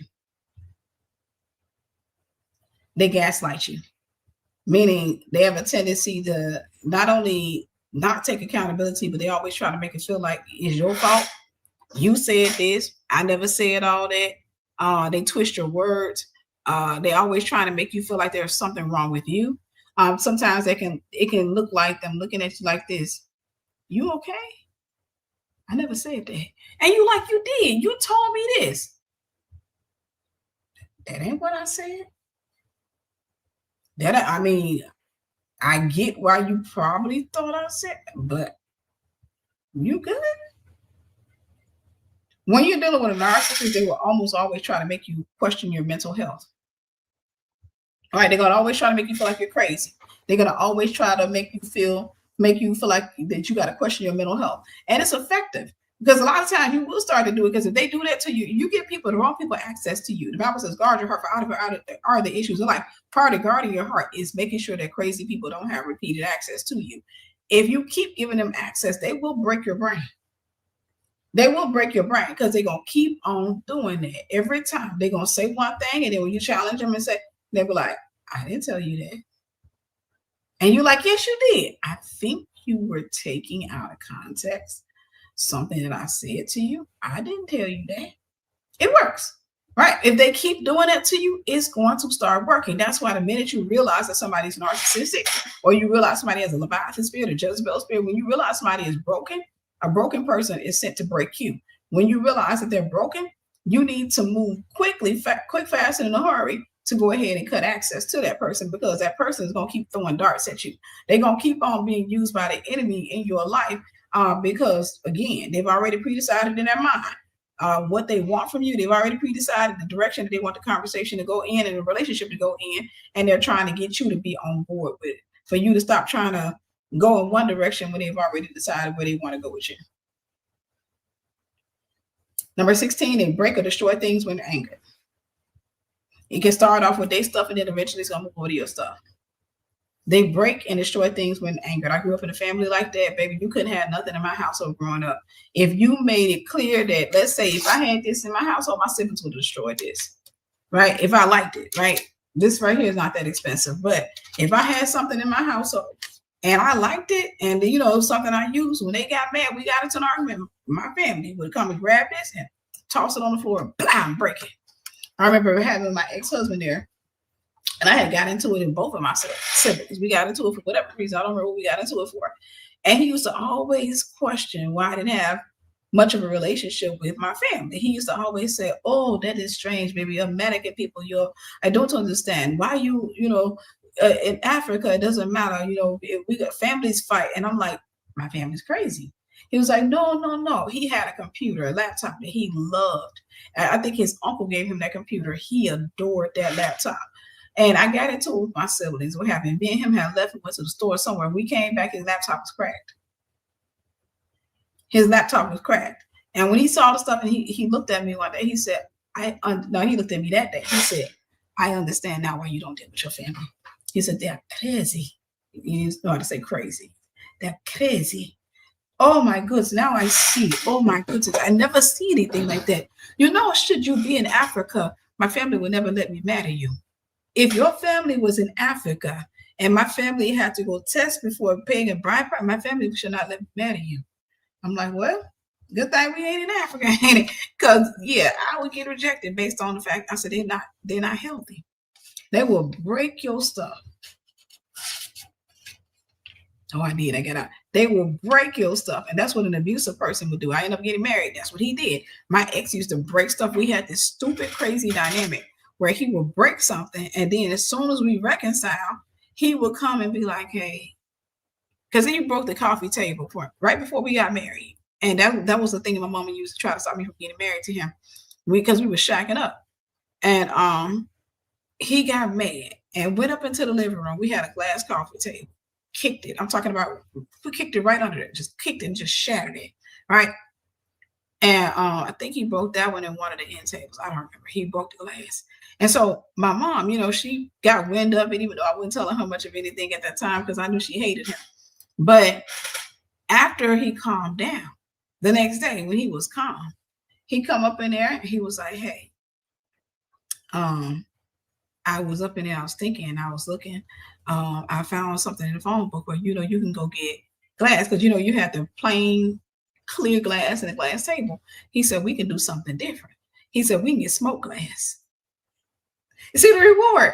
He said, we can go get smoke glass for the tables. Like, it's almost as if he did something good for kicking the glass out. All right. It's almost as if he did something good for kicking the glass out. He was like, we can go, he said, we can go up there and we can go get a quote on it. I called and they said the quote shouldn't be no more than like $50-something. And they were saying they do all 3 tables for that. I'm like, for real? He's like, yeah, they'll cut the glass out and we just got to bring the coffee table and we got to bring one of the end tables and they're going to fit the glass in there or what have you. That's what we ended up doing. We took the coffee table and we took the end table to a glass place and they gave us smoked glass. So now we got these unique coffee tables and, we got this unique because everybody else gets clear. His eyes are smoked, right? And, he used that to make it look like he actually did something good. Like he actually did something good, right? Number 17, they minimize abusive behavior. They minimize abusive behavior. They'll do things abusive to you and they'll say, it's not that big of a deal. I'm not being abusive. Or they see somebody else that's doing something abusive. They be like, stay out of those people's business. Or, nah, he ain't being abusive. Like, he manhandling her. Stay out of their business. For them, they'll act like abuse is a norm.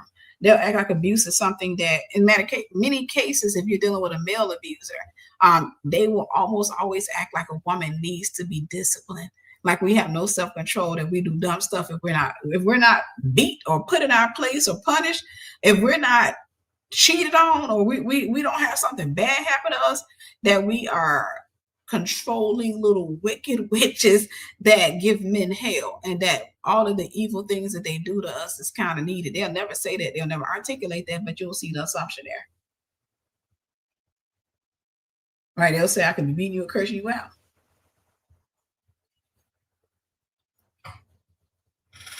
I'll tell you that. Ask me that at the end, Rosa. Ask me that at the end. They minimize abusive behavior. They'll always, matter of fact, some of them, what they'll do, if they're abusing you, I seen a couple that I was ministering to and the husband was abusing the wife. And I told her, have that joker arrested. I told her that in his face. I said, you see this one right here? I said, next time he put his hands on, I said, I'm telling her, next time you put your hand on. Okay, I'm learning something about the camera. I said, next time he put his hands on you, put him in jail. And she was looking. I said, no, you need to go to jail. I told him, I said, you need to go to jail. I said, as long as there's no consequences, he's going to keep with the behavior. I said, as long as there's no consequence, he's going to keep on doing that. All right. I said, so put his tail in jail.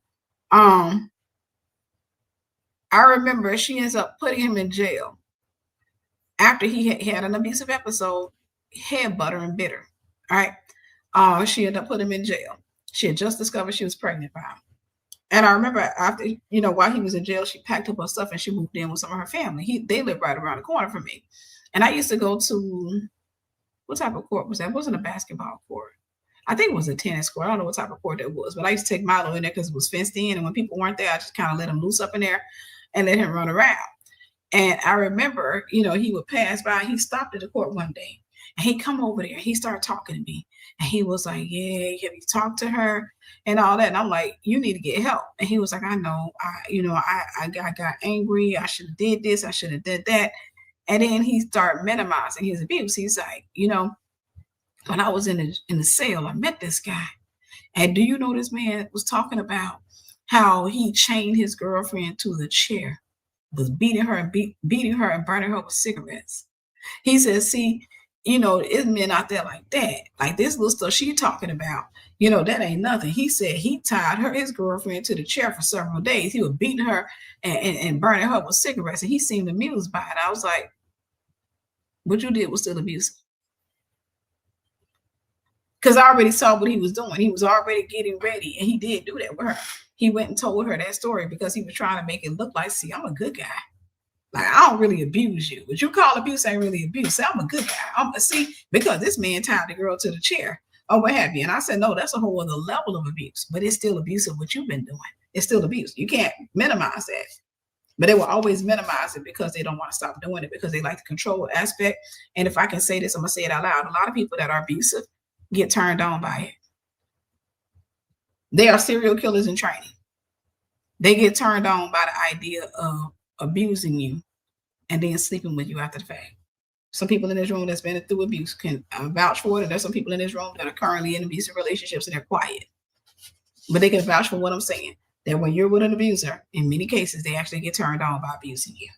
They get turned on by putting, their hands on you and stuff like that. They get turned on by the reconciliation part, or even in the middle of them abusing you, they can get turned on, which is why a lot of times that's what rapists will do. A rapist will beat you and then rape you, right?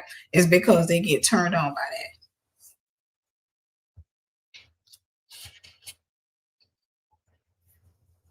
That's what typically happens, Quandra. And I told that to a guy. I told that to that abusive guy when he was abusing his wife. I said, you want to know why you're abusing her? And I told him, I said, you're trying to break her because you genuinely believe in your head all of your problems are stemmed around her. And you believe that if you have full control over her, that she won't give you no headache. She won't give you no problem. You'll have everything you want. And I said, you ever seen a woman with a broken spirit? I said, you ever seen a broken spirit? He was like, no. I said, it don't look the way you fantasize. See, I said, the devil giving you fantasies of her just cooking and cleaning and not giving you problems. You ain't got to worry about her cheating and all this other stuff because for whatever reason, a woman needs to be controlled in your brain. I said, but let me tell you what happens. Whenever a woman's spirit is broken, I will never forget telling him this. I said, she holds her head down. She doesn't maintain eye contact with you. When you come around, she flinch. I said, you could be just walking up in there and you reach for something and she flinch. And I said, you know what? That's going to bring out the murderer in you because you're going to get annoyed. It's going to tick you off because it did not look like the thing you had in your mind, because that's going to make her clumsy. If she bringing you your coffee, she going to drop your coffee because she's so nervous when she gets around you. I said, that's what a broken spirit look like. I said, a lot of times when you're dealing with an abuser, I remember talking to him, I was trying to reason with him. But I was like, a lot of times when you're with an abuser, I said the abuser genuinely thinks that if I beat her enough, if I yell at her enough, and I brought up that ex to him that, said somebody need to beat my tail. I said, I knew the crazy thought that he had in his head was that if he beat me, if he abused me, if he bruised me, that I would maintain my funny personality and the things that he liked about me, but I would become more subtle. Like I wouldn't talk about breaking up. I wouldn't leave when I got mad. I wouldn't be talking noise and all this other stuff.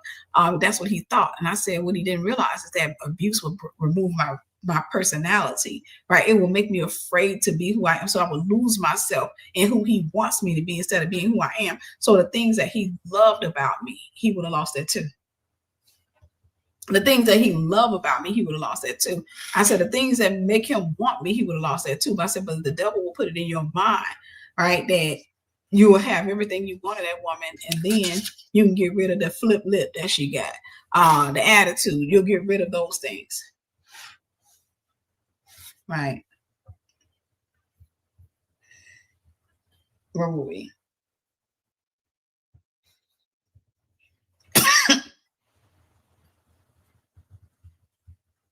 Number 18. This is when some of them, when they're new to the relationship, they keep you away from their family, especially in the beginning of the relationship. They keep you away from their family. A lot of abusers, their families know that they're crazy and know that what they do to women or know what they do to men. And so they will intentionally keep you away from their family so that you don't know a lot. I got a sibling that did something crazy. I ain't gonna tell.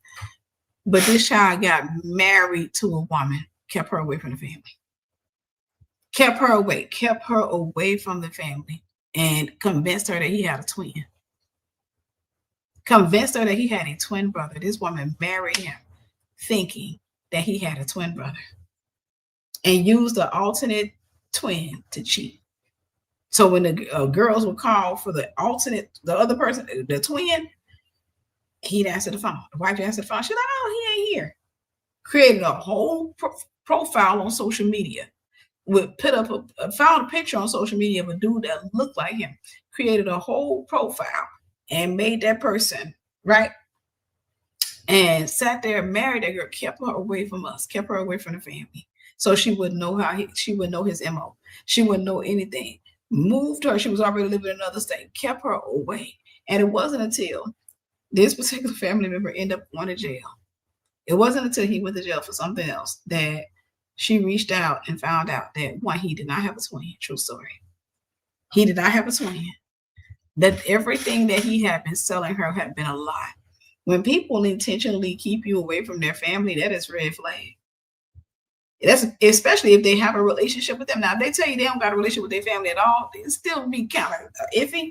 But when they try to intentionally keep you away from their family, that is usually a red flag, right? Because they're afraid that their family is going to tell them something about you or something about them that's going to change your mind. All right, they're afraid. Number 19, they insult your appearance or act as if you're okay, or they're settling for you.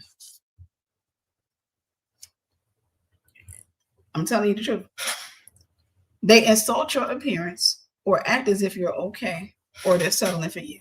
So they may sit up there and say, spin around for me. And let's say you ain't packing a big butt back there. They be like, I guess I can. I mean, it is what it is. Or they'll make it like, oh man, you got a forehead. They'll make snide remarks that are designed to lower your self-worth or lower your self-esteem, because their goal is to make you feel like they're out of your reach and out of your range, when in reality you're out of their reach and their range.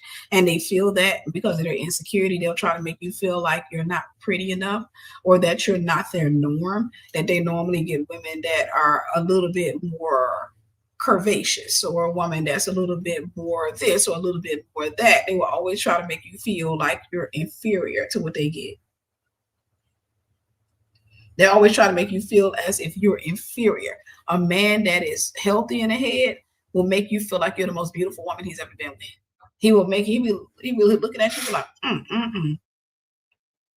beautiful. You be like, well, I mean, I ain't got all the. They be like, girl, please, you look good to me. What you talking about? You shoot. I ain't got no complaints. Somebody that's narcissistic or somebody that is abusive, what they're going to do is they're going to try to make you feel like you're not as pretty or you're not as good. I told y'all I had a guy that came after me, right? Was trying to date me, what have you. We were on the phone, and this was some years ago. And we were on the phone, we were on FaceTime. And he started talking about it. Somehow we got on the topic of exes and stuff like that. He was like, yeah, I got some of their pictures on my phone. And I'm thinking, why the heck you got your ex's pictures in your phone? Okay, because we not dating, right? We got on the phone. I made it very clear that ain't nothing go down between me and you. You need healing. You need this. After talking to him, I realized he wasn't wrapped too tight. I remember he started, but he's still on the phone. He's still flirting. He started sending me pictures of his exes, and every picture he sent me was light skinned. It's a light skinned woman, right? And the thing about me, and this is to be a saving grace for many of you. The thing about me is I actually call stuff out. It's culture in America for women to play. Oh, to play with somebody that's playing with you. I don't play. I'm gonna call it out, right? I'm gonna say what I've been like this since I was a kid. I'm just like this, right? I'm gonna say what I think, right? And I'm not talking about having no tact. I'm not talking about being rude, but I don't have those inner thoughts that I just kind of keep to myself, right? Not for the most part. So I'm just like, so I got a question. Every picture you sent me, I don't know why you coming for me. Every picture you sent me, every girl is light skinned, and I'm not light skinned. So he was like, oh no. I said, so I ain't qualified. So why you coming after me? He was like, no. I've dated women your color and darker. I said, why you didn't send me their pictures in? He didn't have an answer. I said, you want me to answer it for you? I said, it tells me that you deal with colorism and you think that light-skinned women are superior to dark brown or dark-skinned women. And that was your attempt to humble me. That was your attempt to say, this is what you normally get. Like, you normally get the light skin. And I'm like, just so you get it, light-skinned people are not superior to brown or dark-skinned people. Realistically speaking, they're just people. All right. But the fact that you tried to pull that stunt tells me, he was like, no, he said, I don't know why I did. I said, well, it's subconscious. I said, you and your brain feel like they are superior. You just told me you got pictures on your phone of brown and dark skinned women that you dated. First and foremost, I don't know why you got their pictures on your phone. It sounds like a serial killer, you collecting photos. But then two, you strategically chose the light skinned ones and sent those to me. You strategically, because you wanted me to feel like, oh, dang, I'm not light skinned. And you were hoping that I dealt with colorism and I felt inferior to a light skinned woman. I don't. I'm that person that believes and always have believed and always will believe that we're all beautifully and wonderfully made. And we're within our own right?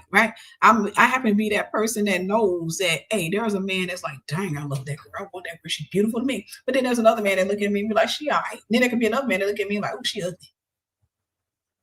So for me, I don't look at life like I got to compete or try to compare myself to another person.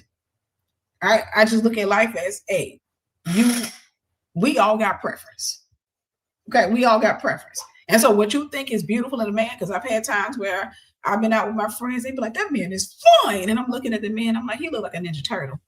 He ain't fine to me. You think he cute? He look weird to me. I don't go under the collective of he fine just because the majority of women have determined that he's fine. Because most of the times, can I say this out loud? Most of you don't realize, both men and women, that you don't see people through the lens of your own eyes, which is why you haven't met your spouse yet. You see people through the lens of the media and the people around you. So if whenever light skin was trending, that's what you got stuck in.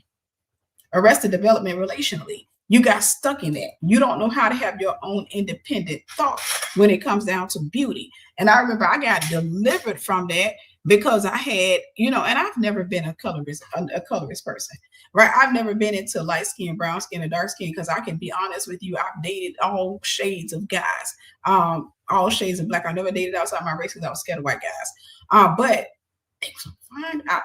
Man, good looking dudes, right?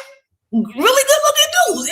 Every shade. Every time I dated one other shade, I was like, dang, man, I prefer the brown skin. Oh my God, brown skin men are beautiful. Then this is when I was in the world. Then I dated dark skin. I'm like, man, that chocolate. Oh, this man is rich chocolate. I learned beauty is truly in the eyes of the beholder. And so I don't walk around pedestaling one skin tone over the other. And at the same time, I'm careful not to see people through the lens of my friend or the lens of the media, because the media controls your brain so much that the media can take somebody that is considered to be unattractive, put them in a movie that most of you have been taught is unattractive, like Grace Jones. People were taught that she was unattractive, right? People were taught that women who had African features were unattractive. They're not unattractive. You have to understand it's subjective, right? It's you train your brain to determine what's beautiful and what's not beautiful. Your brain is trained. Y'all, I wish you heard what I'm saying. You're sheep. You're sheep. Your brain is trained to determine it. And it's not trained by God. It's trained by media. It's trained by culture. It's trained by community, right? And so I was afraid when I was a younger woman. I used to be afraid to date a white guy because I used to think I used to tell my friends, right?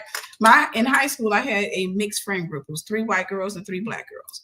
And we used to all joke around and they would be like, you wouldn't date a white guy? And I was like, no, because they don't know how to break up. I used to say that, right? I was like, y'all guys don't know how to break up. And they're like, what are you talking about? I said, they put you in the trunk of the car in the back of the pickup truck tied up and stuff like that and be backing you into the river. And they got a Coors Light or a Miller Lite. They'd be like, it didn't have to be like this. I said, y'all may kill y'all. I don't believe that now, but that was back then. That's what I genuinely believed. I believed that I was afraid of white man because I was afraid that if we broke up, he'd kill me. And I didn't want to die. So I was like, what have you? And then I got a funny story, and I'll get back on the road with the revelation. I got a funny story where that seemed to be like a false confirmation. I went to my brother's house. I was young and in the world, right? I went to my brother's apartment one day to visit him, and I was dropping something off at his apartment. And he had some guys over there. One of them was a really tall, very handsome white guy. The man looked good, right? And he was he had that swag, right? He had that swag to him. And of course he started flirting with me. And I was like, no, thank you. No, thank you. And he was like, what, you don't date white guys? And I was like, no. He said, you're racist. I said, no. I said, y'all just don't know how to break up. I said, I don't want to die. Or what have you. I said, I don't want to die. So it was funny. You know, he was laughing at me, but I was serious, right? I was thinking that. And I literally started thinking after walking away, I was like, I should, because that man looked good. I should just come out of there. Because my friends used to always say, that's not true. That man, a year later, killed his wife. He got married. A year later, he literally killed his wife. He strangled her to death. He strangled her to death. And that reinforced that fear. My brother called me one day. He was like, you remember that guy that was at my house? I was like, yeah. And he said the guy's name. He said, you know, he started dating a girl. He dated a black girl. He married her. And she came home from the club one night. They got into it. And he strangled her. He just went to prison yesterday. He just went to jail. He just got arrested. I'm like, what? And I was like, see. So I had a real authentic fear, given the fact that I come from Mississippi, where it's high racism, right? So I had a real authentic fear. All right. Amen. But again, they insult your appearance or act as if you're okay. They will always try to act as if you're okay. They be like, you short? Yeah, I usually date women about 5'5", 5'6", 5'7". But I guess, and that again is designed to lower your self-esteem, to lower your self-worth. It's designed to make you feel as if you're not good enough for them. All right, it's designed to make you feel as if you're not good enough. You say, I'm from Louisiana, I understand, right? It's a fear that we were raised in. But it's designed to make you feel like you're not good enough for them and that they're settling for you, which is why I developed this thing. And I want y'all to write this in the comment section, those who will. Don't settle for anybody that thinks they're settling for you. I'll say that again. Don't settle for anybody that thinks they're settling for you. All right. At the end of the day, if a man makes me feel as if he's settling or I'm inferior to somebody, he don't have a chance in a rat's hell with me.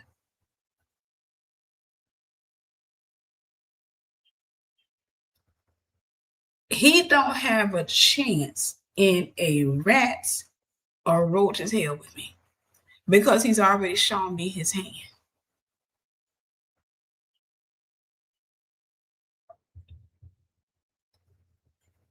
Because he's already shown his hand. He'd already shown me he's trying to humble me. Y'all don't know that about some men. You don't know that about a broken man. You don't know that about an abusive man, that they will go out of their way to humble you. Remember, that's what an ex of mine, he said, somebody got to beat your A. In his mind, he felt like I needed to be humble. In his mind, because a broken man sees you as not humble when you have confidence and you have standards. They consider that to be a lack of humility. So they have to break your boundaries. They gotta get you out of the standards. They feel like they gotta humble you.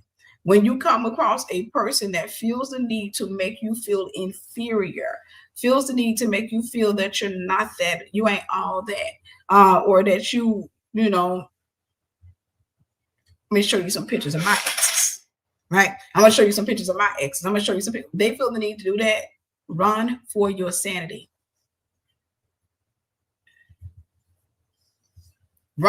For your sanity. Why are you running for your sanity? Because they're going to use that tactic the whole time that they're with you to make you feel like you're not pretty enough, to make you feel like you're not good enough. And that works on your self-esteem. I always say this, and I'm going to say this out loud, and I'm going on to the next one. Don't ever tolerate anybody, platonic, romantic, familial, professional, doesn't matter, that attacks your self-esteem. Don't ever deal with any person that comes for your self-esteem. That is a demon. That is a demon in that person. Don't ever don't ever be with anybody that, if you got a friend that sit up there and be like, why are you doing your hair like that? Get rid of her. Jealousy is dangerous to have around you. If you get a guy to come around you like, look at you, you need to hit a gym. Maybe just baby, some squats and do that. Any person that comes for your self-esteem is demonized. Is demonized, and that person is sent by the enemy. Number 21. Now, number 20. They minimize or refuse to celebrate your accomplishments. And now you ain't gonna see this unless you have some accomplishments. But baby, when you have accomplishment, oh, I love that. I love being, who God says that I am, right? Because it reveals men like crazy. The wrong man cannot celebrate. It is difficult for him to say, "You're beautiful. You're successful. Congratulations. I'm proud of you." It is difficult. And ladies, hear me when I say this. That's why I say it's always good to have, and I'm not going to promote that, but to have brothers in Christ that you got no romantic interest in, you ain't got no romantic. I've always had brothers, right? All days in my life, even when I was in the world, I've always had brothers that were cool with me. They put me up on game a long time ago. They put me up on game. Oh, wow. They put me up on game a long, long, long time ago. And one thing I got a chance to see, I got brothers in Christ who are in ministry. We got no romantic affiliation, none of that. They my brothers. They never dishonored me. They never came at me the wrong way. They my straight up brothers, okay? They celebrate me. I just saw you posted up a book. Congratulations. Even if it's a text message. I want to say, woman of God, congratulations. Woman of God, you doing this thing out here. Woman of God, I'm proud of you. Woman of God, this, woman of God, that. Then I'll have a dude that'll try to come after me romantically. Won't say 2 freaking words to say congratulations. I remember telling one of my friends who's a therapist about a guy that was coming after me. And she said, "Oh yeah, he gonna try to humble you." And he did just that. She said, "He gonna try to humble you." I said, "Why is it that you keep meeting people that think?" Because when a woman is accomplished and you meet a broken, insecure man, because he thinks so lowly of himself, he feels like he need to pull you down too. I got brothers in Christ, and I tell you the truth. Over the years, when I was younger, I was close to my male cousins. I was closer to my male cousins than I was with my female cousins. I was cool with my female cousins, but I was closer to my male cousins. And they put me up on, they would put me up on stuff. And I had my male friend. I remember having a male friend. I can call his name because he got a common name. His name was Marvin. I remember that he used to put me up on so much game when it came down to men. I've had male friends over the course of my life where there was no romantic tie to us, right? No romantic tie, no romantic anything. But in many cases, they start, somebody gonna catch a crush at some point. In some of those cases, not all of them, right? The ones that got relationships, and none of that. I don't talk to men that got relationships and flirt. But the way I saw them celebrate me, the way I saw them try to show up and support me, if I say I got this coming, the way they show up and the way they do, taught me about the romantic partner. Baby, it taught me. Because when you got male friends that will show up and celebrate, then you got a dude trying to come for you and cannot celebrate you. Baby.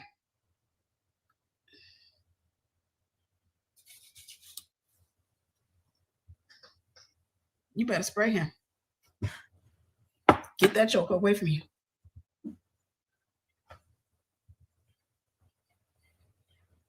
Get that joker away from you.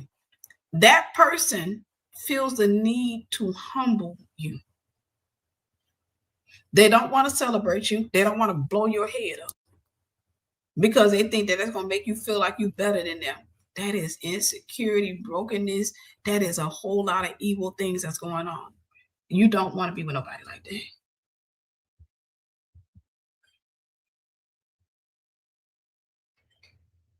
You don't want to be with nobody like that. That's why I say, go accomplish some stuff. Accomplish some stuff. You heard me. Go do what God designed you to do. Pay attention. What you will start to see. You're going to find there are going to be people that celebrate you, tell you they're proud of you, all of that kind of stuff. And then if you got a dude coming for you, or the guys, if you got a girl coming for you, and they can't say congratulations, they can't say, hey, let me support you. They don't share your stuff on their social media. They don't try to support you in any way. They don't buy your book. They don't do none of that. That person is going to try to humble you. Watch what I say.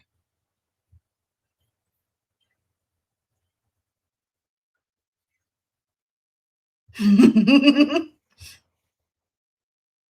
telling you, they will try to humble you rather than compliment you, rather than sit up and say, you did great.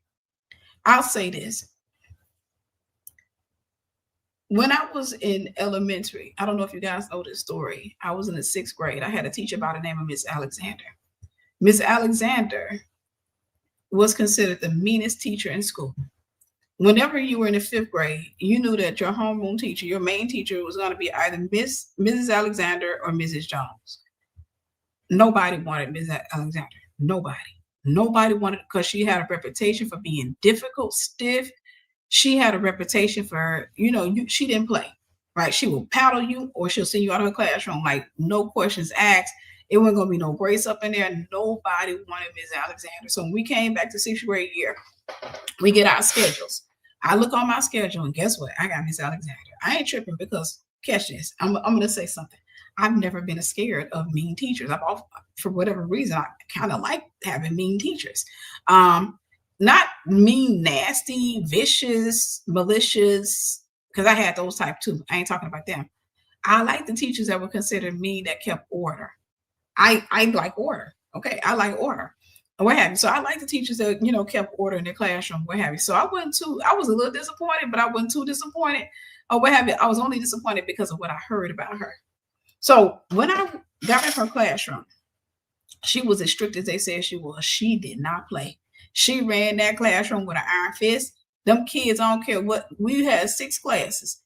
We go in the other class, they clown in everybody's class. They could not clown in Miss Alexander class. We took Miss Jones too, because she was a social studies teacher or what have you. So we had to go to her on some cases, but she was in our homeroom. She was nice. She had her strictness to her, but Miss Alexander was nobody to joke with. Miss Alexander, she would just punish you straight off the bat. She'll tell you, hey, don't do this in my classroom. And then after that, you did it. It wasn't going to be say, did I tell you? She wasn't going to argue with you. She'd say, get out of my classroom. Get out. She'll just look at you and say, get out. So I got up in there. I'm trying to be an A1 student, stay out of her way. And I started writing. We had notebook paper, loose leaf notebook paper. I started writing books on, because I sat behind this kid named Michael. I found out a few years ago that he passed on. That really broke my heart, because Michael was considered a class clown in a lot of classrooms, but he was really cool, right? So I sat behind Michael, and I remember I was good at drawing, right? I was good at drawing, but Michael was excellent. Like, he was excellent at drawing, and he taught me how to. He helped up my game, because I sat behind him, so I'd be in the classroom drawing. He taught me how to put hands in pockets. Like, I can draw a grown man standing up there. He would erase the hand and put it in the man's pocket. He drew the pocket. What have you? I remember he drew Miss Alexander. I'll never forget that time. I almost got in class because I stayed out of her way. I did what I was supposed to do. Mr. Man almost got me in trouble in that classroom, because he was sitting up there drawing, and she was sitting up there in deep thought, just sitting up there looking in deep thought. This man drew her as she was, but he put a toilet behind her. Then he passed it back there to me. And I look, and I'm over there like, I'm trying my best. But back to the story at hand. Mrs. Alexander, she would occasionally, this would be a rare occasion. I mean, it wasn't even too rare. She would occasionally, I think this is toward the end of the year, she started doing a lot of grading papers and stuff like that. And she would be like, listen, she'd say this to the class.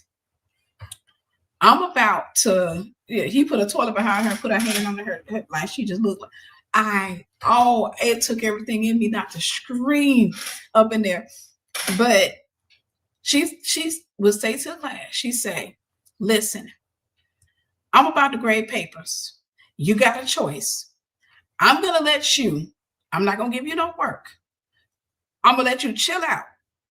But if I hear one person, a peep out of any person, anybody get up and move from their desk, anybody talk, I'm about to give you all a test. I'm about to do this or what have you. So y'all can make a decision.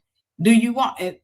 we all always chose, the quiet time, right? Find something else that you can do, the quiet time.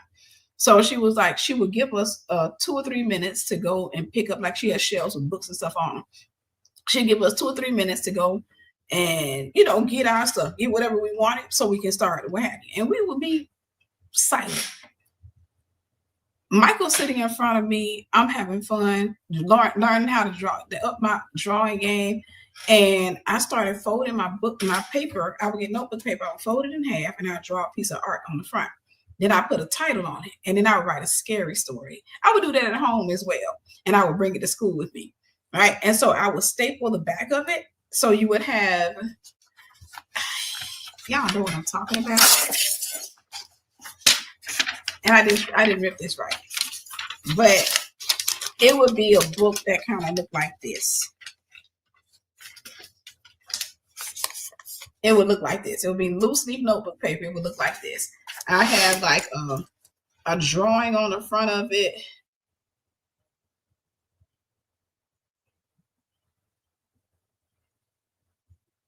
It crosses those eyes.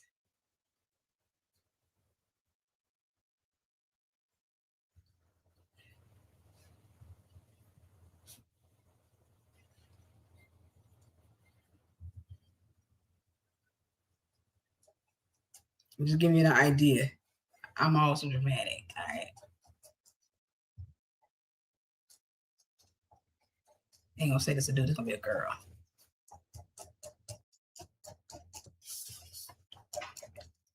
And I would do this with markers and stuff like that.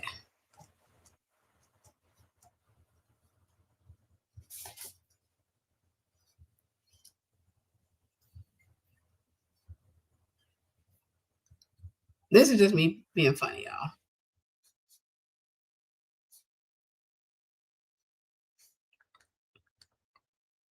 I'm not that great at drawing anymore because I didn't do much with the gift.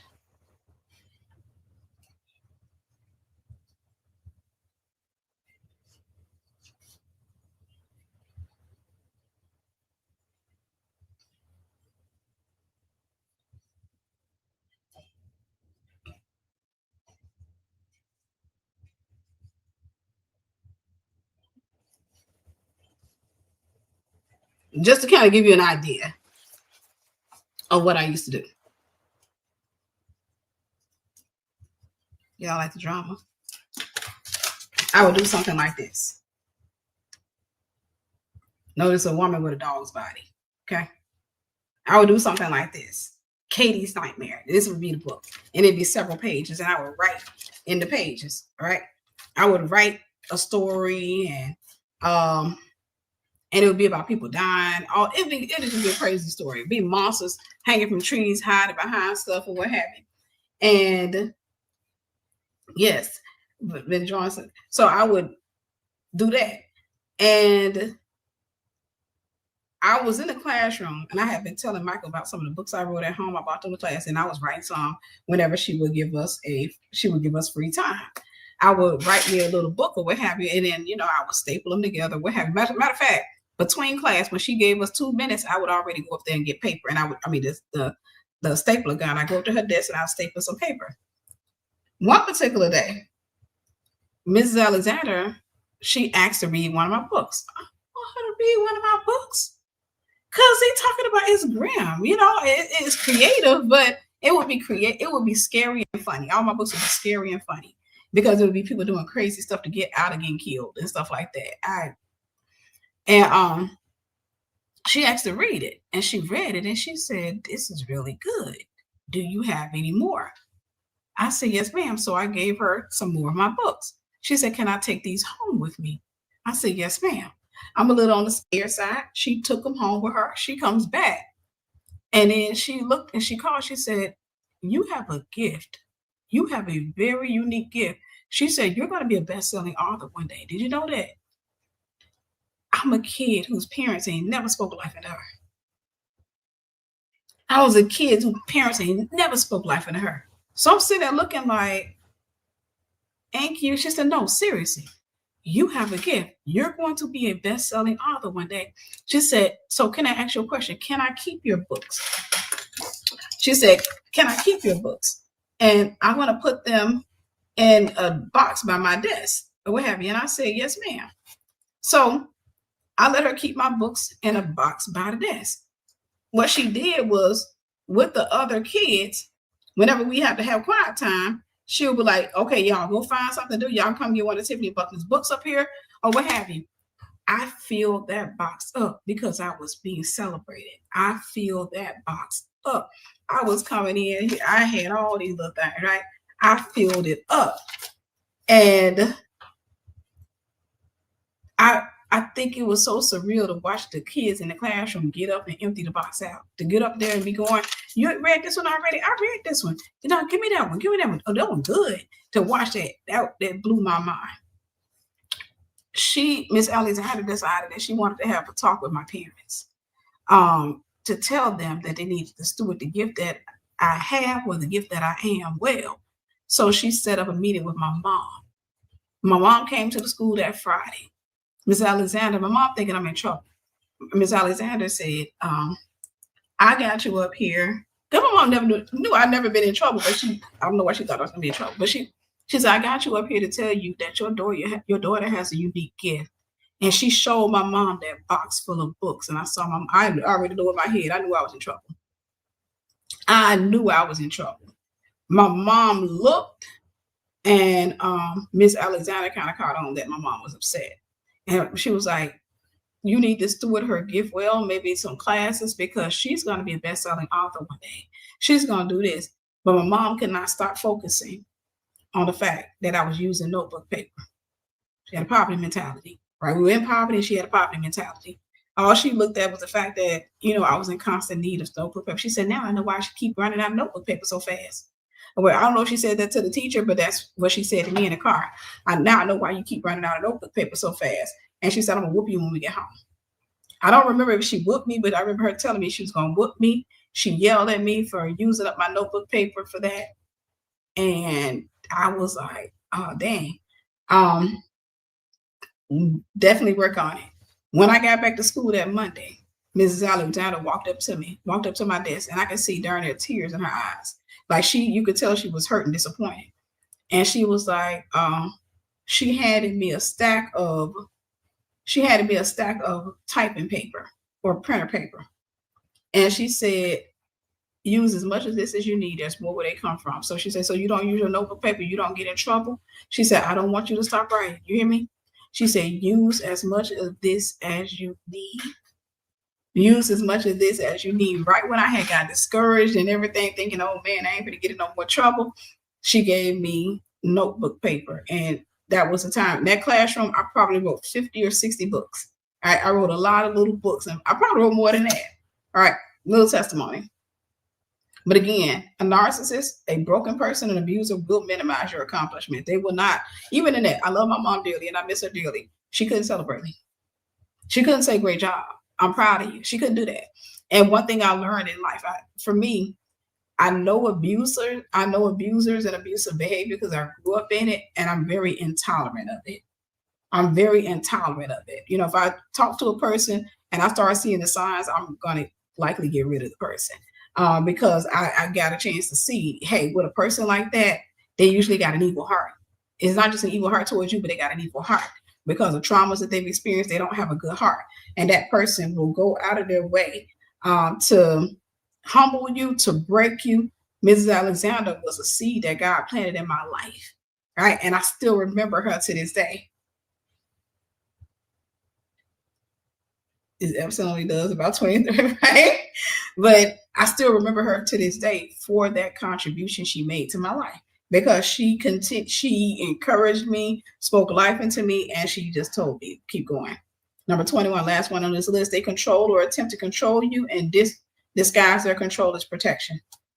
They control you or attempt to control you, and they disguise their control as protection. Whenever you're dealing with an abusive person, they will start to try to, where you going, how long you gonna be there, who's gonna be there, all of that kind of stuff. That is a sign of abuse.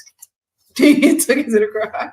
Listen, when you're dealing with an abuser, a lot of times if they don't have many or any accomplishments, they don't want you to have any. They can't stand the idea of you having accomplishments, you outdoing them, especially if they're trying to convince you that you are inferior to them. I wish she was, but you know something, I don't know if she's still alive. She was older, and I was 11 or 12 years old at that time. So that was 30 something years ago, and I would say at that time she was probably in her 60s. So if she's still alive, she would be in her 90s. But I wish she was. I used to think way back some years ago when I first started writing, and I wish I had done it then. I wanted to look her up and go find her. I wanted to. Thank you, beautiful. I appreciate you. I appreciate you, Shan. God bless you. That's all right. Get the healing so you don't have to be the abusive person. All right. But I wanted to look her up and what have you, just to say thank you. I wanted to go and just say, listen, you spoke life into me. I had never had anybody speaking life into me or what have you. And in that year, I had favor with her. As a matter of fact, throughout the event of my life, I always know people that are chosen by God or what have you, because I would have favor in a lot of places. When I was a kid, I just kept having favor. Even though I was coming from a broken home, I would have favor. I had favor with my friends' families. I had favor. There was always somebody adopting me. And not adopting me like officially, but basically I'd be at their house all the time. They wouldn't even let me go home. I wasn't trying to go over their house. They'd be like, you coming over today? You celebrating Thanksgiving with us? You celebrating this with us? You celebrating that with us? I'm like, I don't know. Ask my mom. All right. I don't know. Ask my mom. Amen. I'm so happy to know you, Sister Shannon. I am very proud of you. Very, very, very proud of you. Amen. All right. Now, I want to talk about this real quick, and I'm going to get up out of here. I don't have really many notes on this because I just want to just speak to this briefly. Can you divorce an abuser? Can you divorce legally somebody that's been kicking your tail? Can you divorce them? Can you divorce them legally? Because that has been the topic of conversation. That has been the thing of the hour. Can you divorce them? Yes, you can divorce an abuser. Can you remarry? Jesus did not tell us in the Bible. The thing he gave us, the two-way out that he gave us for a divorce is desertion and adultery. Desertion to somebody deserted you, and adultery. However, it is not illegal, right, for you to leave an abuser. It is not illegal for you to leave an abuser. It's not illegal to divorce an abuser. One thing I tell people, if you happen to be legalistic and you need to hear that I can legally divorce this person and remarry the person, I say, here's your way out. 100% of abusers are adulterers. 100. You will never meet an abuser that's not an adulterer. As a matter of fact, most of them are beating on you because they cheat on you. Most of them are. You will never meet an abuser that's not an adulterer. Okay? You won't. They don't exist. Every abusive person I've ever known in my life, whether that was in my family or what have you, they all cheated. They beat their wives because they felt guilty. They beat their wives because they were upset or they wanted to feel better. They beat their wives for different reasons. When I was with an abuser, he would not put his hands on me when he wasn't cheating. When he wasn't cheating, he was my best friend. When he wasn't cheating, he was cool. When he wasn't cheating, he wanted me to go everywhere with him. He held my hand everywhere. When he wasn't cheating, he was ideal. One of the ways I knew he was going to cheating was that he would start to become really, when he first started going to cheating, he became like super duper nice. He was already like nice, but he would like go over the top, like love bombing the crap out of me, just staring at me, just like, you are so beautiful to me. I love you. You know that, right? You know I ain't never leaving you, right? He would do stuff like that. I come home, he done bought me gifts, plants, and it would just be over the top. It would be outside of his norm. Now, I'm not saying it's not a good thing, but I'm saying it's a pattern break. And when you see a pattern break, there's something going on. All right. When there's a pattern break, there's something going on. So I saw a pattern break, whereas we have normal niceness, normal kindness, normal this, but then all of a sudden I start seeing like excessive compliments, excessive this, excessive that. And I remember then once I found out about the mistress and all of that kind of stuff. He went into abusive. That's when he became very, very abusive, because remember I said abusers think ahead of time. Remember I said that, right? They think ahead of time. They will punish you for what you're going to do to them. They know you're going to leave. They know you're not going to tolerate that. Whenever I got into relationships, if I dated a guy that had abusive tendencies, one of the things that bothered men about me, because I used to choose the broken one, what bothered them about me was that I would let them know that I'm not going to stick around. If you do this to me, I'm out. I'm out if 5,000, bro. Like that's not something I'm gonna tolerate or what have you. And so that was considered to be lippy. It wasn't a feminine trait. It wasn't a feminine trait, right? Because the feminine trait is like, oh, well, I mean, I would be like, what? You talking to your ex? Okay, cool. She can have you. I ain't sticking around. And I'd be honest. I would be honest. I'd be like, I'm not gonna stick around. I'm not gonna stick around because I grew up in torment when I didn't have a choice. Now that I got a choice, why would I put myself through it? Does that make sense? I'm talking to those of you who are abused. I grew up being tormented. I didn't have a choice. I didn't choose my family. I didn't have a choice. Why, when I get old enough where I can make a decision, why would I choose to be tormented?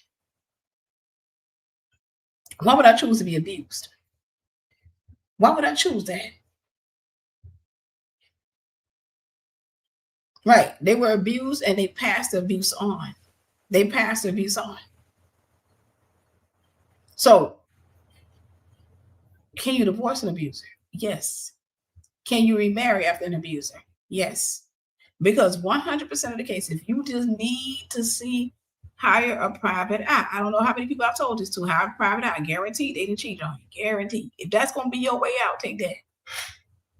And we got to start being so legalistic to think that God wants you to sit inside of a marriage where you could potentially lose your life. Because I don't know if you know, an abuser is rehearsing killing you. I've been in a relationship with an abuser. And the thing about it, he was rehearsing killing me.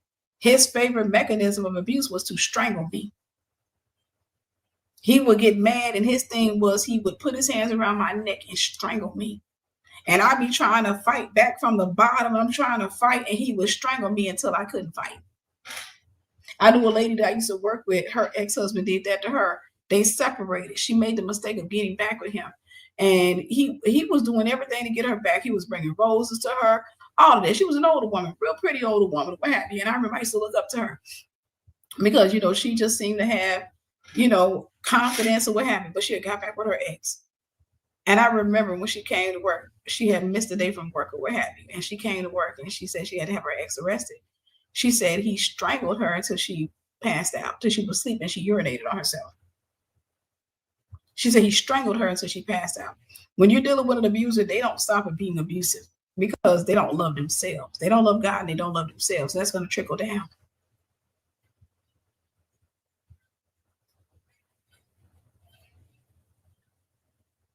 It's going to trickle down. All right. So this lady that posted that meme on Facebook, by her rhetoric, I should have stayed with that man. And I am 1,000% sure. I'm not 50% sure. I'm not 70% sure. I'm not even 95% sure. I'm 1,000% sure if I had stayed with him, he would have killed me. He would have taken me up out of here. This place called Earth, I would not be here. I would be ashes to ashes, dust to dust. I would be decomposition, right? I would not be here unless the Lord says so. If I had not left him when I got the way of escape, I would have been dead. Because when you're dealing with an abuser, the abuse keeps escalating. It does not get easier. It does not get better. When they realize that you can survive this much force, they put more force on you. And again, sometimes they're getting turned on when they do that. When they realize that you can survive one punch, then they're going to turn you into a punching bag. When they realize that you can take being body slammed, they're going to pick you up and they're going to start. It keeps getting worse and worse and worse because there's a sick entertainment in there for them. And like I said, for many of them, it turns them on. And another thing that turns them on is the reconciliation after the fact, the makeup. So they sometimes they'll do that for the makeup sex. They are deviants. You gotta hear me when I say this. They're deviants. And so you're not going to help them because they're actually turned on by it. Now, what about remarriage? The word put away in Matthew 19:9 isn't divorce, it means separation. I don't even want to teach this because there are people, religion, that legalism, right? Every time I teach this, you're going to have the legalistic people that come in the comment section, but they will not pick up an encyclopedia. They will not pick up a Jewish Bible or a Jewish document that tell them, that give them insight into what the words mean. They won't do that. They just take their pastor's understanding, their religion's understanding, and they exalt it, and they use a lot of big words, and they want to fight and they want to argue, but it's spelled out. They don't go to the Jewish library and pull the stuff up. When Jesus talked about putting away a wife, what the men were doing at that time was that they weren't divorcing their wives. They were putting them away, which meant that they were sending them out of their house, sometimes back to their father's house. In most cases, they had another place that they prepared where the woman would stay on their compound, would stay with them, but they put her away because they want, and you couldn't marry her because she was not officially divorced. You could not marry him because he was not officially divorced. All right. You couldn't marry them. You can't marry somebody that's been put away. Now, does he mean divorce? Did Jesus mean divorce? Potentially. I can't come back and say, oh, absolutely, he didn't mean divorce. What have you? I'm just telling you the Jewish definition of that. To put away somebody, the men put them away because they would have to pay back the bride price. Plus, it would not look good on the name. Back then, men had this thing where your word was your bond. If you did not honor your word, you would lose big. You would not be trusted. You would pick up a bad reputation, and nobody wanted to trade with you, which would essentially lead you to poverty. So when you made a deal with a woman's husband a woman's father to marry her and to protect her, if you broke that, the whole Jewish community wanted nothing to do with you. They wouldn't put you away.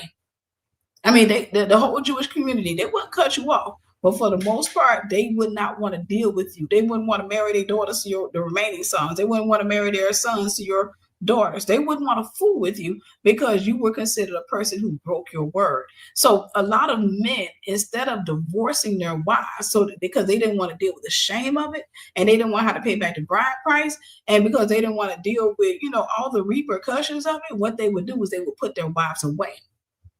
They wouldn't divorce them. They would put them. This stuff is available online. You can look it up. What they would do is they would put their wives away. All right. They would put them away, meaning that they would have an extra place on the compound, an extra room in the house. You go stay here. Me and you, we're not together no more. So to the public eye, it looked like that man was single. So he would move on. But behind closed doors, he was still married to that woman. He had not given her a writing of divorcement. He had not gone before the elders to sever the relationship. And why didn't he go before the elders to sever the relationship? You asked. I'm glad you asked. If he went back to the elders and if he gave her a writing of divorcement, once you start getting toward that part of history, he had to have a legitimate reason to divorce his wife. And the only legitimate reason was that she cheated on him or that she wasn't a virgin before he met her, unless she was a widow. That was the only legitimate reason that you can divorce a wife and be considered righteous, right? Any other reason would destroy your character, destroy your name. So what a lot of men would do, because they wanted to divorce their wives so they can marry somebody else, they wanted to keep their reputation, they wanted to maintain their father's reputations, what they would do is they would put away a wife. The men that would go and lie before the elders, if they said, hey, I found out she wasn't a virgin when I met her. When I had sex with her, she wasn't a virgin, which meant that the daddy gave them the dad lied, because it was an accusation against the father and not the bride, right? It was an accusation of him not being a good father and not being an integral guy, not knowing his daughter well, and giving him a defective product. If that man went before the courts and accused the woman of not being a virgin, if she was found guilty, she would be taken to her father's house, placed on the threshold of her father's house, and she would be stoned to death. And that was significant to say that there was a curse upon that house as well. She would be stoned on her father's threshold, right there in front of his house. If she was found guilty, if this man took the woman to the elders, which was the equivalent of court, and he said she played the harlot in her father's house, she was not a virgin. They tricked me. I thought she was a virgin. She was not a virgin. I found out that she'd been out there before she met me. They would take her, if there was no evidence, they would take her to the threshold of her father's house. If she was found guilty, they would pick up stones and they would stone her to death. However, she didn't defend herself in court. Her father came to court for her. This is where we started to see the likeness of Christ in marriage. But we see it all throughout marriage, right? But we started to see the likeness of Christ. Her father would come to court. And her father, because whenever she married the man, whenever they consummated, her father was there, her mother was there. If they were still alive, they were at the house, right? They all went to the house where she got consummated. The father would give her a white cloth to lie on, right? She lied on that white cloth, and that man would consummate her on that white cloth. In the majority of cases, she would bleed onto that white cloth. That blood was the evidence of her purity, meaning that he just broke her hymen, and it meant that she was a virgin. Once he got through consummating with her, the family would be outside the room waiting. They'd be holding their breath. They'd be scared. Oh my gosh. Woo, hopefully this girl a virgin. She don't get stoned to death, because if she does, it's going to be a curse upon the family. Oh, hopefully. But when the man was done, after he finished consummating with her, when there was blood on that thing, he would come out of there. He will hold up that white cloth and he will say, "It is finished." Same thing Jesus said. He will say, "It is finished." The family will, they will celebrate. That's when they would have to celebrate. They would celebrate because she was found integral. They celebrated marriages big, and that was it, or what have you. If that man had buyer's remorse at some point and he decided, I don't want to be with her no more, I want to move on, but I want to retain the integrity of my name and my father's name. I don't want the curse to come up on, but I don't want to be with her no more.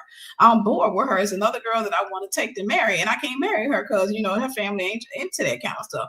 So what he would do, he will lie. If he was crazy enough, if he was immoral enough, he will lie. And he will say, hey, she wasn't a virgin. He would take the matter before the courts. She was not a virgin when she met me. I found out that, no, she played the harlot in her father's house, or what have you. They would summon her dad and the witnesses to court, and the mother. They would all come to court. The father spoke up on her behalf. When they before the elders, the equivalent of court. When they would go to the court, go before the elders, the father would come forward and he would hold up. Like the man would testify. He'd say, well, I found out this, I found out that, I found out this, right? And then the father would go and testify. He will hold up that blood-stained banner. Oh, y'all don't hear Christ in that. He will hold up that purity cloth that the man humped on with the blood on it. And he will say, this is the evidence of her purity. This is the purity cloth that he deflowered her on. Then the two witnesses, which will be her maidens, would come forward and say, no, we've been with her she didn't go sleep with nobody. She's integral. When they had the father as a witness, right? When he held up that bloodstained banner and they had the two witnesses, then automatically the woman will be found guilty. The woman will be found innocent. Here is the thing that would happen to the man. This is why men started putting women away instead of taking them to court. Here's the thing that would happen to the man. The man would then be beat, and it's in the book of Deuteronomy. I gotta find out. My phone ain't over here with me. I left it over there. So if you saw on the Cashapp, if you saw on the seed in me, thank you so much. I didn't get a chance to shout you out because I left my phone way back over there somewhere. I don't know what I did with my phone, so I gotta wait till I get off the live. But thank you in advance. But what the guy, if that man, and this is in the book of Deuteronomy, if that man was found guilty of lying on his wife, because he was essentially lying on her father. Y'all didn't hit it. Essentially, he was lying on her father. He was saying her father wasn't good. He was saying that her father wasn't integral, that her father lied, or what have you. If he was found guilty, he would have to pay, I think it was 100 pence. He would have to pay, I don't remember how much it was, but he would have to pay a significant amount of money. He would be beat. He would be beat. They would give him so many stripes on his back. He would be sent away, and he would never be able to divorce his wife all the days of her life. I'm going to pull it up. Give me a second.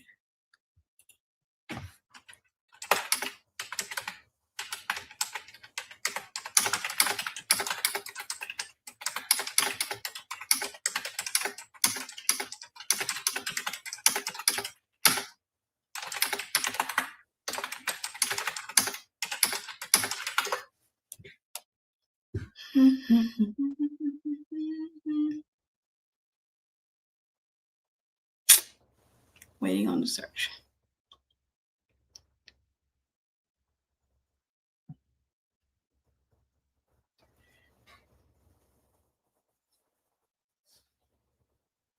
All right.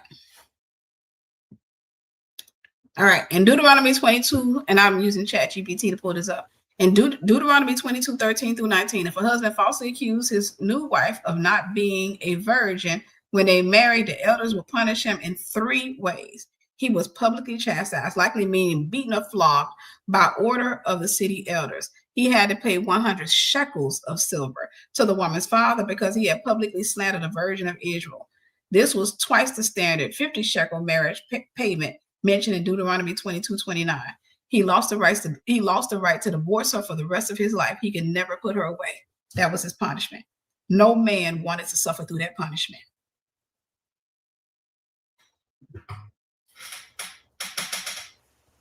He is not an Apple keyboard. No man wanted to suffer through that punishment. Okay? Because it would bring shame upon his name. Nobody would want to trade with him. No, he would be publicly humiliated. So a lot of men, rather than divorcing their wife, they put them away. Rather than divorcing their wife, they put them away. I wish y'all would do the research. I wish I would do the research. And then the replay visitors, because the replays, that's when you get the gangsters on. The replay person from the bad religion. Before you do, go study this stuff out before you come back and tell me what your pastor taught you. All right, go study this stuff out. Go look it up. It's in the book of Deuteronomy. You can do the research. Go to his Jewish encyclopedias and stuff like that. Find Jewish traditions. I'm telling you the truth.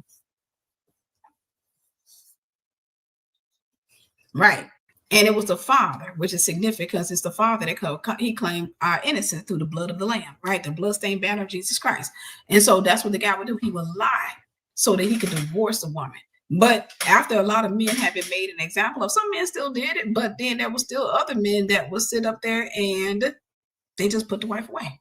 And you couldn't marry her that was put away because she was still married. There was never a writing of divorcement that was ever put out about her. And a man didn't have, either he was still married. So they couldn't marry. But they were still doing that in Israel. The man would basically put his wife away, which is what David did, right? This is what, and even though he wasn't an Israelite, this is what King Ahasuerus did, also named as King Xerxes, which was Esther's husband. He put Vashti away. So what they would do, when somebody put you away, they still take care of you for the rest of your life. They will still provide a residence for you for the rest of your life. They just wouldn't sleep with you. You wouldn't be able to come in their presence. You wouldn't be able to be around them, but they will still take care of you for the rest of your life. That's what putting away looked like.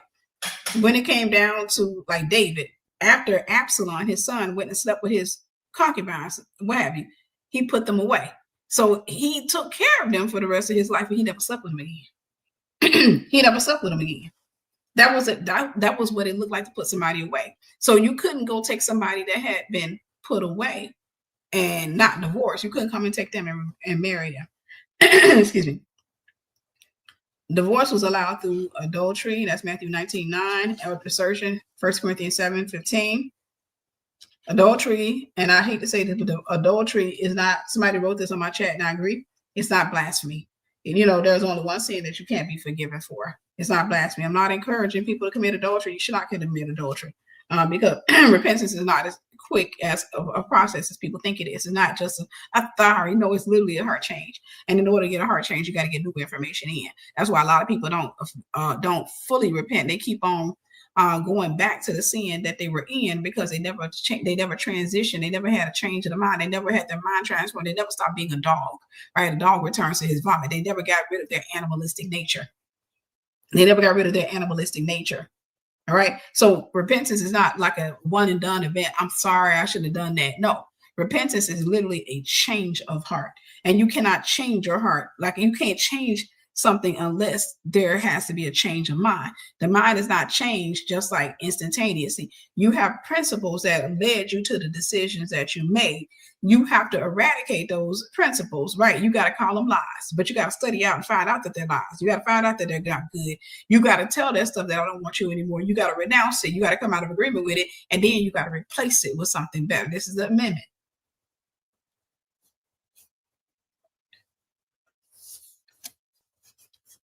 Right. That's the amendment. I got to turn around after I annul the relationship with the belief, after I come out of agreement with the belief. Like I got delivered from the spirit of adultery. But when I got delivered from the spirit of adultery, I had, well, not adultery, well, that too, that came out of my bloodline, but from the spirit of divorce. I got delivered from the spirit of divorce. When I came out of agreement with the spirit of divorce, I had to come out of agreement with the principles, because had you talked to me when I had the spirit of divorce, you still hear me saying, get rid of this person, get rid of this person, get rid of that person, but I'm not in a relationship with them. I'm not talking about a spouse. I'm talking about maybe a friend, somebody you don't have a covenant with, a boyfriend, a girlfriend, right? That's what I'm talking about. When you're married, there's a different standard. There's a different standard that you abide by. But when I used to work with, or when I had the spirit of divorce on me, you could do anything to me and I'll get rid of you. And then when I got married, I carried that into marriage with me. I carried that in marriage. So when I was married, and I'm not saying that these guys were doing nice things. They were doing some real ratchet stuff that was divorce worthy. Don't get me wrong. But I'd take off my ring and I'd be like, bro, get this stanky ring. I want you. I weaponized, because I was a broken woman, and broken people break people, but they also get in relationships with broken people, and they've already run a diagnostic as to what's wrong with you. And the thing that you think you're going to help is the thing that you use against them. You couldn't even tell me I'm lying, because I can tell you that in my brokenness, I weaponized their rejection against them. I weaponized their fear of rejection against them. That's what I did. When I was a broken woman, I weaponized a man's fear of rejection, his fear of being left, or what have you, because I will let him know, I get rid of you. You ain't gonna do that to me. You did that to her, I get rid of you. I realized that I had a strength, and that strength was, and it's principle based. It's not muscle based. It's principle based. I had a strength, whereas I would be brutally honest with myself about a person. I would be brutally honest with myself about a person. And I would say, this person is going to do this to me for the rest of his life. And I just get rid of them. But see, getting rid of a person is not a problem if the person is bad and you know that they're wicked and you know they're doing evil things. The problem is getting in a relationship with them in the first place, because then you're being used by the enemy to break them all the more.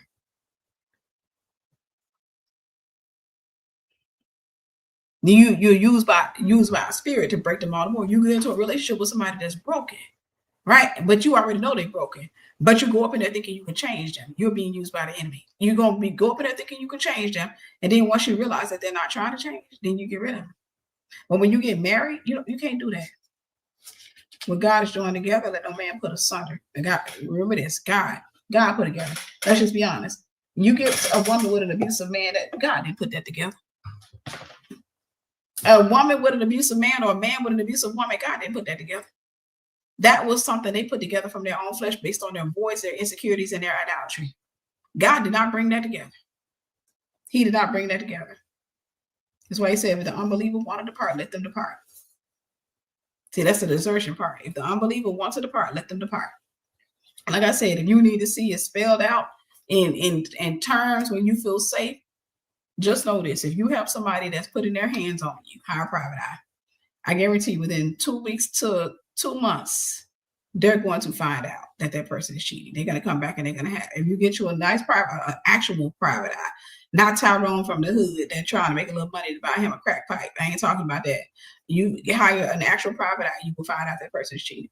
Let's talk about what you should do if your spouse is abusive, and then we're going to get up out of here. What you should do if your spouse is abusive. Thank you for tuning in. Be sure to like and share, because I promise you there's somebody that can use this. What should you do if your spouse is abusive? 1, pray and repent. Oh, disclaimer, don't get mad at me, because even I know I'm not going to ever victim shame. However, I have to stop you from being a victim by getting you to take accountability. Okay. There are some people that they want to talk about the villain and they want to stick to the villain and they want to pacify the victim and they want to tell the victim it's not your fault. It is in many cases. Because the thing about it is, what led you into the relationship is sin.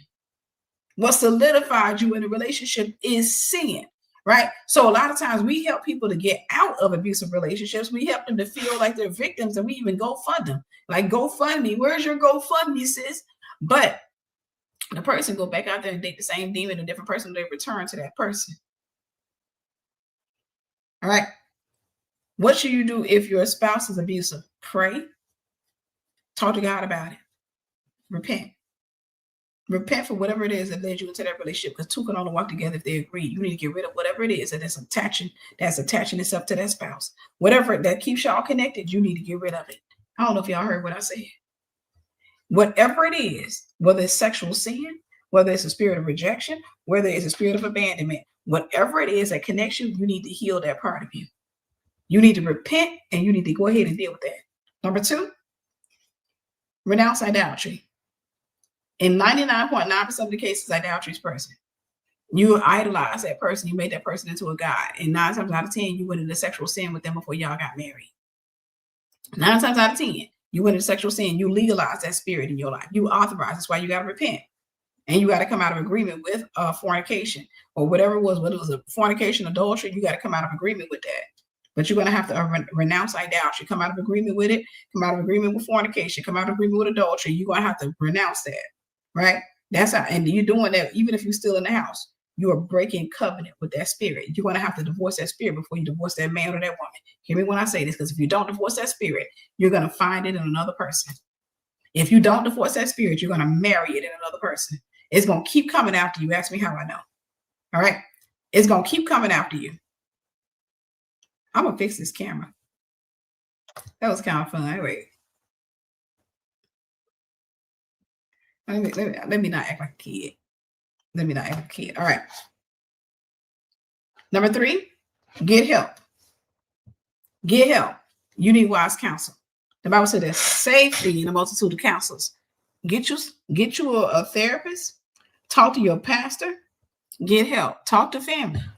When I was in an abusive marriage, the one thing I refused to do was talk to my family, and rightfully so. In so many cases, I told my mom after 2 years.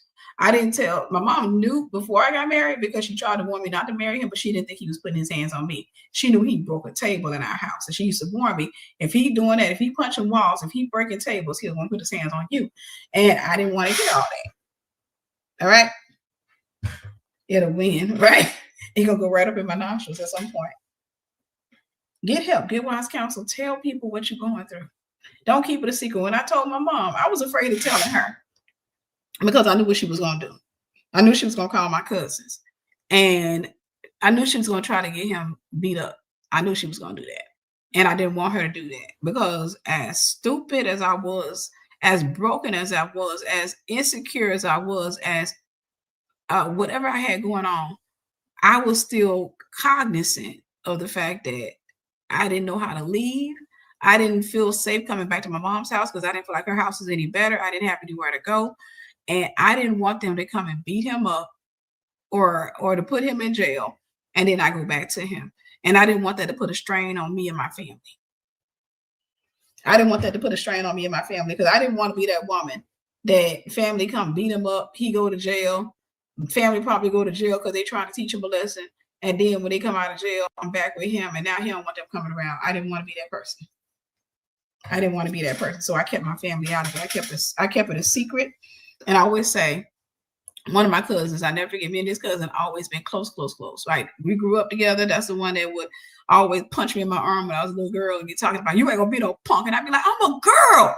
I always told him, I'm like, I'm a girl.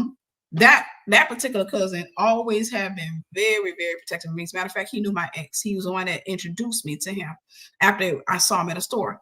He knew him. He went to school with him. And I didn't tell him. I kept it to myself. I didn't tell him. My mom, when she found out, she tried to reach out to him and tell him, but her sister, which was his mom, would not give my mom his phone number. And I told my mom, good, don't be bringing people in my business, because I told my mother, I said, I know I need to walk away, and I'll walk away when I'm ready. I said, but I don't know what to do. I was honest, right? I was honest. I was glad that she didn't get in touch with him, but toward the end, I became honest. I became honest. And toward the end, I let my mom tell the family, and I became honest. And that cousin came over to my house. I always talk about this, funny to me. He came over to my house, got out of his car, walked up to me face to face. What's this I hear you putting his hands on you? I was like, he was like, now I told you, and he's talking about his sister. I call her April. I told you in April. Now, and why you didn't call me? I was like, cuz you gonna act like this. He said, why you didn't call me? Man, if I find out that you let another dude put his hands on you, and I'm like, well, I'm equally scared you in my face. But he was very, very, very, very protective of me. And I knew that he would end up going to jail, and I didn't want him to do that. But I remember one particular time, this cousin, at this time when I started going through a divorce, I gave him the key to my house, and because he didn't live too far from me. And at the same time, he started coming over doing the male duties. He was like, now I'm gonna come over here. I'm gonna look out for you and make sure. So he would carry the heavy stuff. He's super family oriented. But I gave him a key. He came and changed my locks on my doors, fixed them, because my ex kept breaking in the house when we first broke up. But I remember he was just super protective of me. That's it. He was just super protective of me. He told me one time, he was at my house doing some yard work. I was in the house, right? He came over to my house. I'm in the house cooking or something. He was in the house. He was outside doing yard work. And my ex passed by my house. And he saw my ex, and again, he knew him. They knew each other. And he waved him down. And I know my ex was thinking, oh, he probably finna help us get back together, because he knew me. He went to school with me. And no, my cousin walked up to the car and leaned into his window and said, I heard what you were doing with my cousin. And he said, and you got her scared, because she's scared about me, him breaking in and doing something to me while I was asleep or something. And he was like, he said, I'm just going to let you know, I'm not calling the cops. Is what he said to him. He said, I'm not calling the cops. He said, whatever you do to her, I'm going to do to you. He said, I'm just letting you know off the bat, I'm not calling the cops. Then he was like, you go ahead, but I'm letting you know, whatever you do to her, I'm gonna do to you. In other words, if you beat her, I'm gonna beat you. If you kill her, I'm gonna kill you. Like he said, whatever you do to her. And I didn't believe he came in the house and told me. He was so calm when he told me the story. He was like, yeah, your ex just passed by.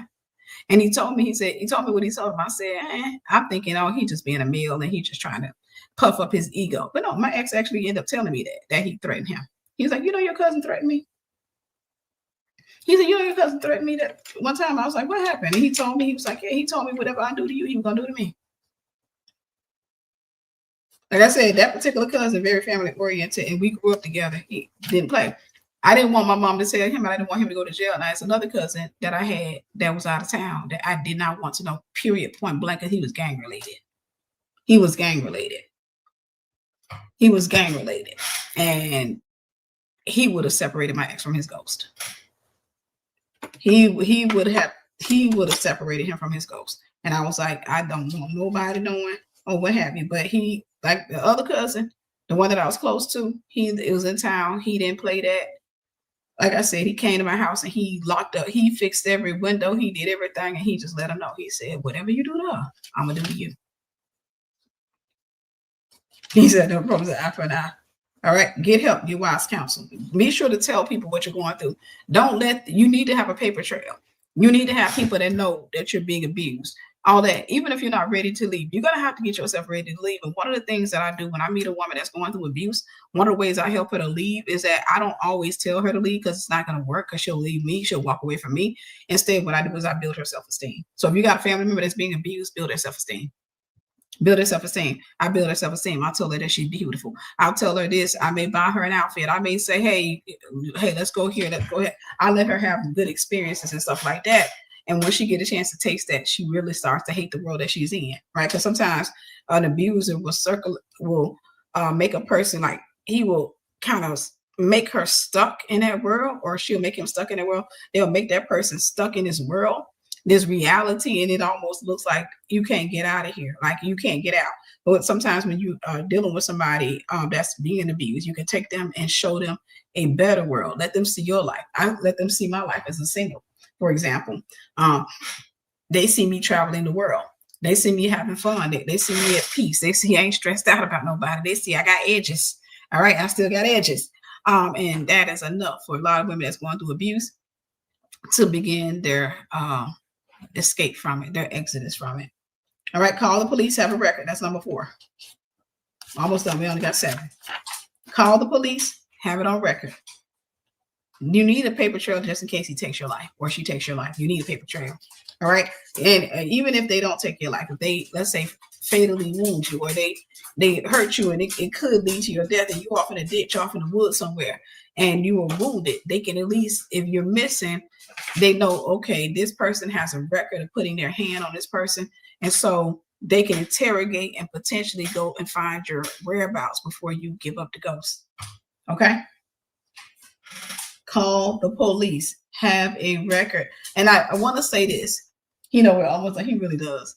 It's so funny to have a dog so long that he just kind of catch on. He catch on. I want to say this, call the police, have a record. Police will not take you seriously when you're in an abusive relationship and you call the police several times and you refuse to leave your abuser. They have now transitioned, whereas they're not waiting on you to press charges. They'll give you the ability to press charges. If you don't press charges, the city will press charges against your spouse or against your abuser. And that's their way of keeping this people will call them just to mediate, to be basically a marriage counselor with a gun. But people will constantly call them to mediate, but then they would never follow through with going to court against them. They wouldn't show up in court, or when they came to court, they would defend the person in court instead of, and police got tired of that. When I was in an abusive marriage, I called the police several times on him, and they got really tired of me. And I understand it, but at the same time, they got really tired of coming out or what have you. So consequently, when he dragged me on the street and I had burns on my back from being dragged, they didn't want to press charges. They told me that he can have me arrested too. They said that right there in front of all those people that watched me get dragged, all the people that watched me get strangled and dragged in Bull Street. They said, and I thank God cell phone cameras were a thing at that time, because I would have been a viral video on the internet. Okay. But they said, because they didn't want to fill out a police report. Oh, well, we can arrest him. You want to press charges? I was like, yes. They said, well, if you press charges on him, he can press charges on you. I said, for what? I didn't do nothing. And it was like, he got scratches on his neck. And I was like, for me defending myself. He got me on the ground. He's strangling me. I'm trying to get him up off of me. And they told me that he could press charges. They came to my house another time and I was going to press charges. And I think this is the time he beat me with a belt. And they said, oh, well, they tried to get me to leave. They were like, well, just y'all need to separate for the day until y'all cool off or what have you. And they made that same old claim. This was the same city we had moved to. They were like, well, if you press charges on him, he can press charges on you. They were saying that in front of him to let him know. And he was like, yeah, I want to press charges. If she press charges on me, I want to press charges on her. And they were like, I said, for what? He hit me. I didn't do anything. We just got into an argument. I had a phone in my hand, a cordless phone, and I threw the cordless phone. Not at him. He up ahead, right? I threw it over there. He had a belt in his hand. He was threatening his son, but he got up with that belt and started swinging it and started beating me with the belt. Trying to make me fall down the steps. We was on in the two-story house. I told them that. They were like, yeah, but he got a scratch on him. I said, no, he doesn't. And he was like, yeah, I got one on my neck.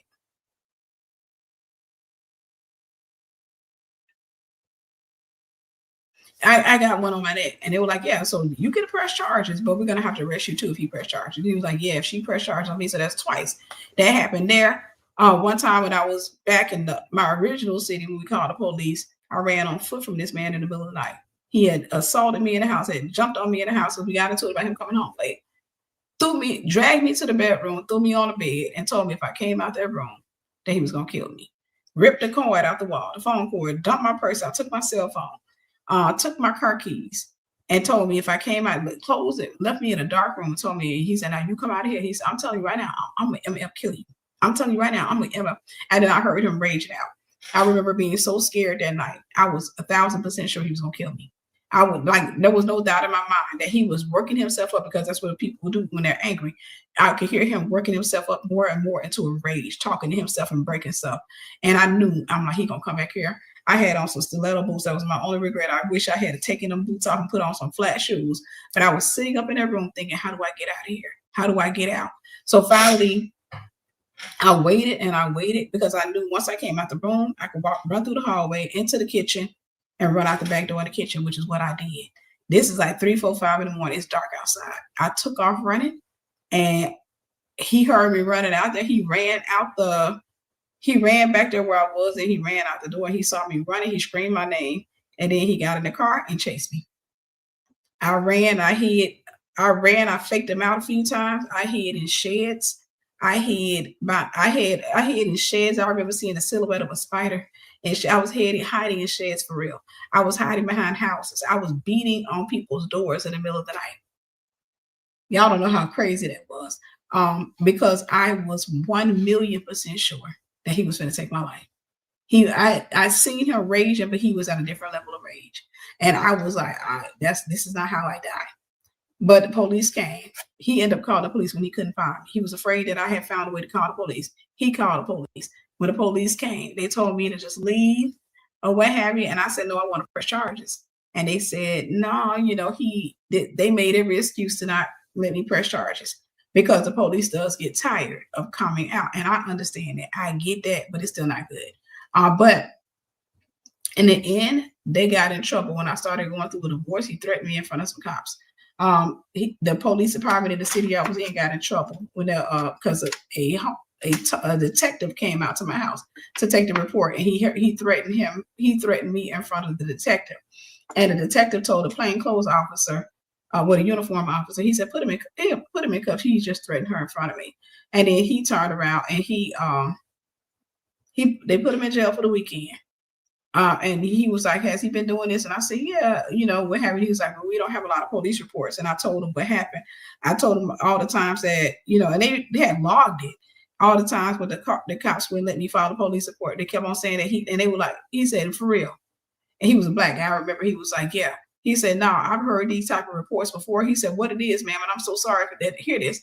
He said they don't want to fill out a police report because they know that, he said, no offense to you, but a lot of times a woman is going to return to her abuser. And he said, by the time court, he said the man and manipulated the woman, by the time court come around for her to testify, he done manipulated, they done made up, and now she up in there testifying for him instead of against him. And he said, they get tired of that, fill out the paperwork. He said, so they'd rather not fill out the paperwork. He said, but I done told him 1,000 times, I don't care if she go back to him. I don't care what happens. He said, we need a paper trail in case we find her body in a ditch. I never forget him telling me that. He was like, in case we find her body in a ditch, if we find her, he said, we need a paper trail. And so he was like, can you come up to the police department? He said, first thing in the morning. And he said, I'm gonna have you to talk to him. He had me to talk to a woman to basically to file a report to talk about those incidents. And those cops got in trouble. I don't know if they got fired, but they got in trouble. A lot of them got in trouble for not filling out a police report when those cases happen or what have you. So, but he explained to me that the cops don't want to fill it out because they don't take it seriously. They don't want to go to court, and the woman gonna go to defend all that. And he said it is annoying. He said it's frustrating. He said, especially for somebody like me. He said because he said, we having to pick up bodies of women. That conversation with him changed me.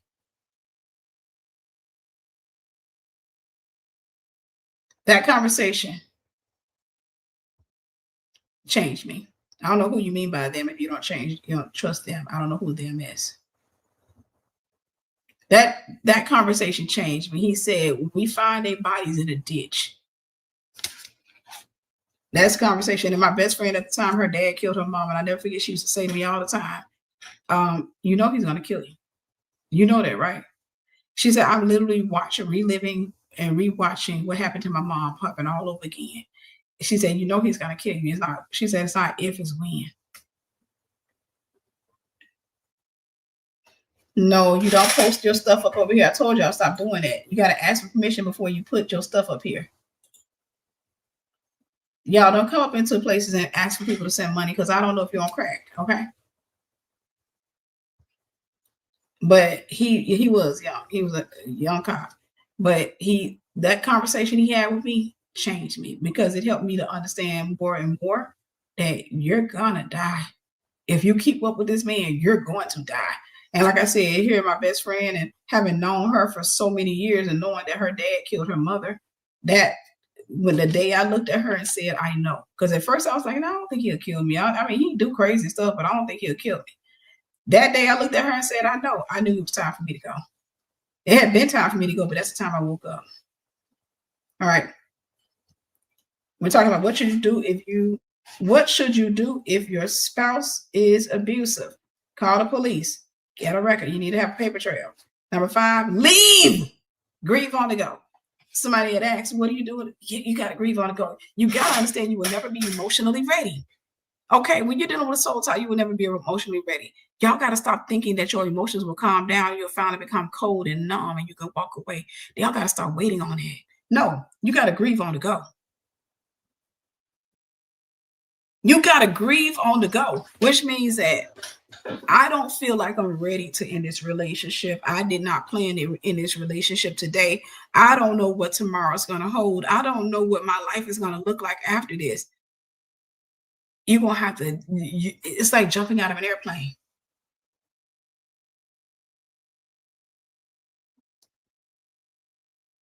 It's like jumping out of an airplane.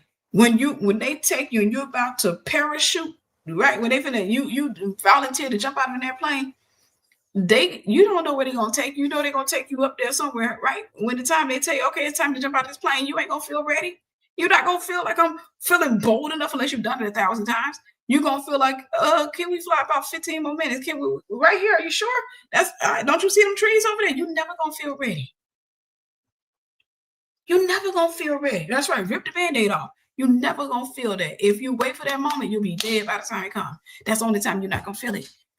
Every time I've had to come out of something toxic, it was suddenly. I did not have the luxury of healing in-house and being able to say, I'm numb now. I don't want you. No, I left wanting the person, wanting the good side of the person, but not wanting the monster. I left not knowing what tomorrow was going to look like. I left not knowing how I was going to pay my bills. I left not knowing what was going to happen. I left grieving. I left with the pain. I left, but I also left with the understanding that if I stay, I'm going to die.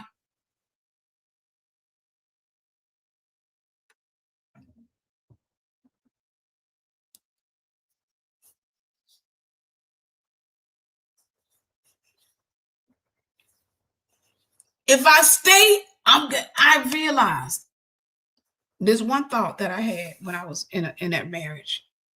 I remember one of the thoughts that became a saving thought, right? Was you can stay with him and you can continue in the torment and you can keep hoping for him to change. And he might change years down the road. But then again, he probably never gonna change. Or he's gonna change on his deathbed like a lot of stuff that men do. They all of a sudden repent when they know the Grand Reaper coming for them. When the doctor tell them that they're going to give up the ghost in a few hours or a few days, that's when they cough up a few things and then they call their wife and start apologizing, right? You can wait. You can go all this and you can live with this anxiety, this fear.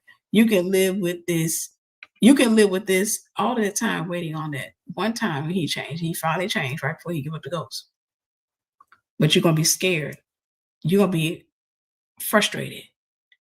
You're going to be angry. You're not going to have peace.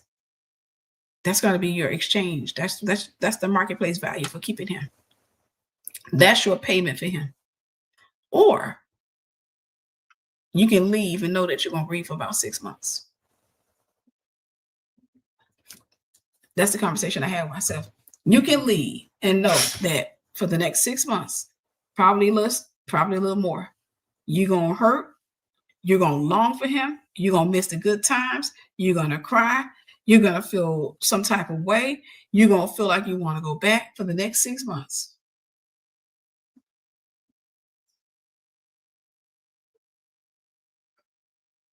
For the next 6 months, But after that, you're gonna see the sunshine again. You're gonna be thankful, and you got the opportunity to restart your life.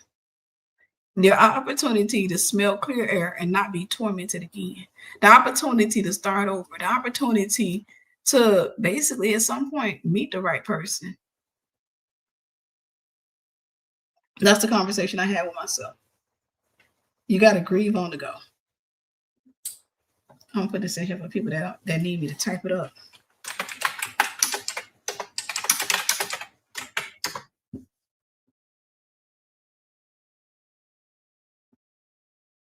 Right. You'll be in a new house, like it's clean up in here. I remember when I just remember breaking up and seeing the sun, seeing butterflies. Like I feel like I was seeing everything for the first time. I feel like I was seeing everything for the first time. I remember feeling like the wind, like life started feeling poetic. And then I had my crazy moments. Then, where you're grieving and now you get frustrated or what have you. But the thing that I remember that's significant to me was that my peace started coming back. My peace started coming back. I got through it through prayer, telling everybody I don't want to hear nothing about my ex. Um, being intentional about not going on his page on social media. I blocked him on social media. I got through it by telling my friends I didn't want to hear nothing about him because I don't want to. I know y'all feel the need to tell me every update and tell me that, to say the things that make me feel good. I wanted to go ahead and let go. And then I also made sure I got myself busy starting my business and stuff like that. I made it a point to do something else with my brain. I cut the family out too. I made sure I wouldn't call it family because family would keep you locked in there because I don't need no update. I don't need the soul tie with y'all. I did a clear slate. Changed my phone number so he couldn't have access to me. I had a restraining order. I made sure that there was no access. And I knew the only thing that I needed to do was control Tiffany. So I got people around me involved. I had wise counsel. I studied the 5 stages of grief. I would identify where I was in the 5 stages of grief. I remember I got into anger. I was like, okay, this is where I am right now. And so while I was in that stage, I was prayerful. I was honest with my friends. I had wise counselors that I talked to that helped me through it. All of that.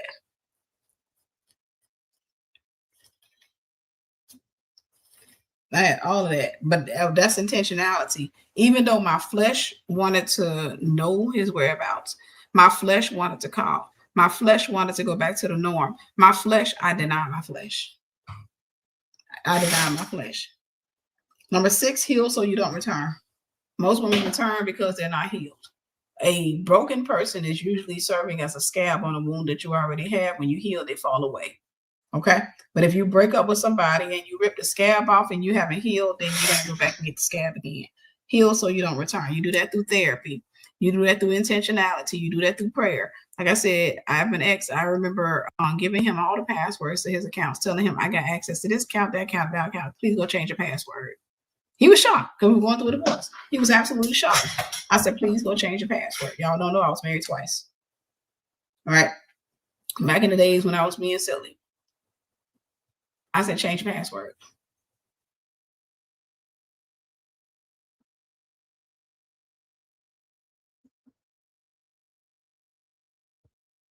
It could be abusive. It could be, but it's not as simple as just leave, but you can just leave.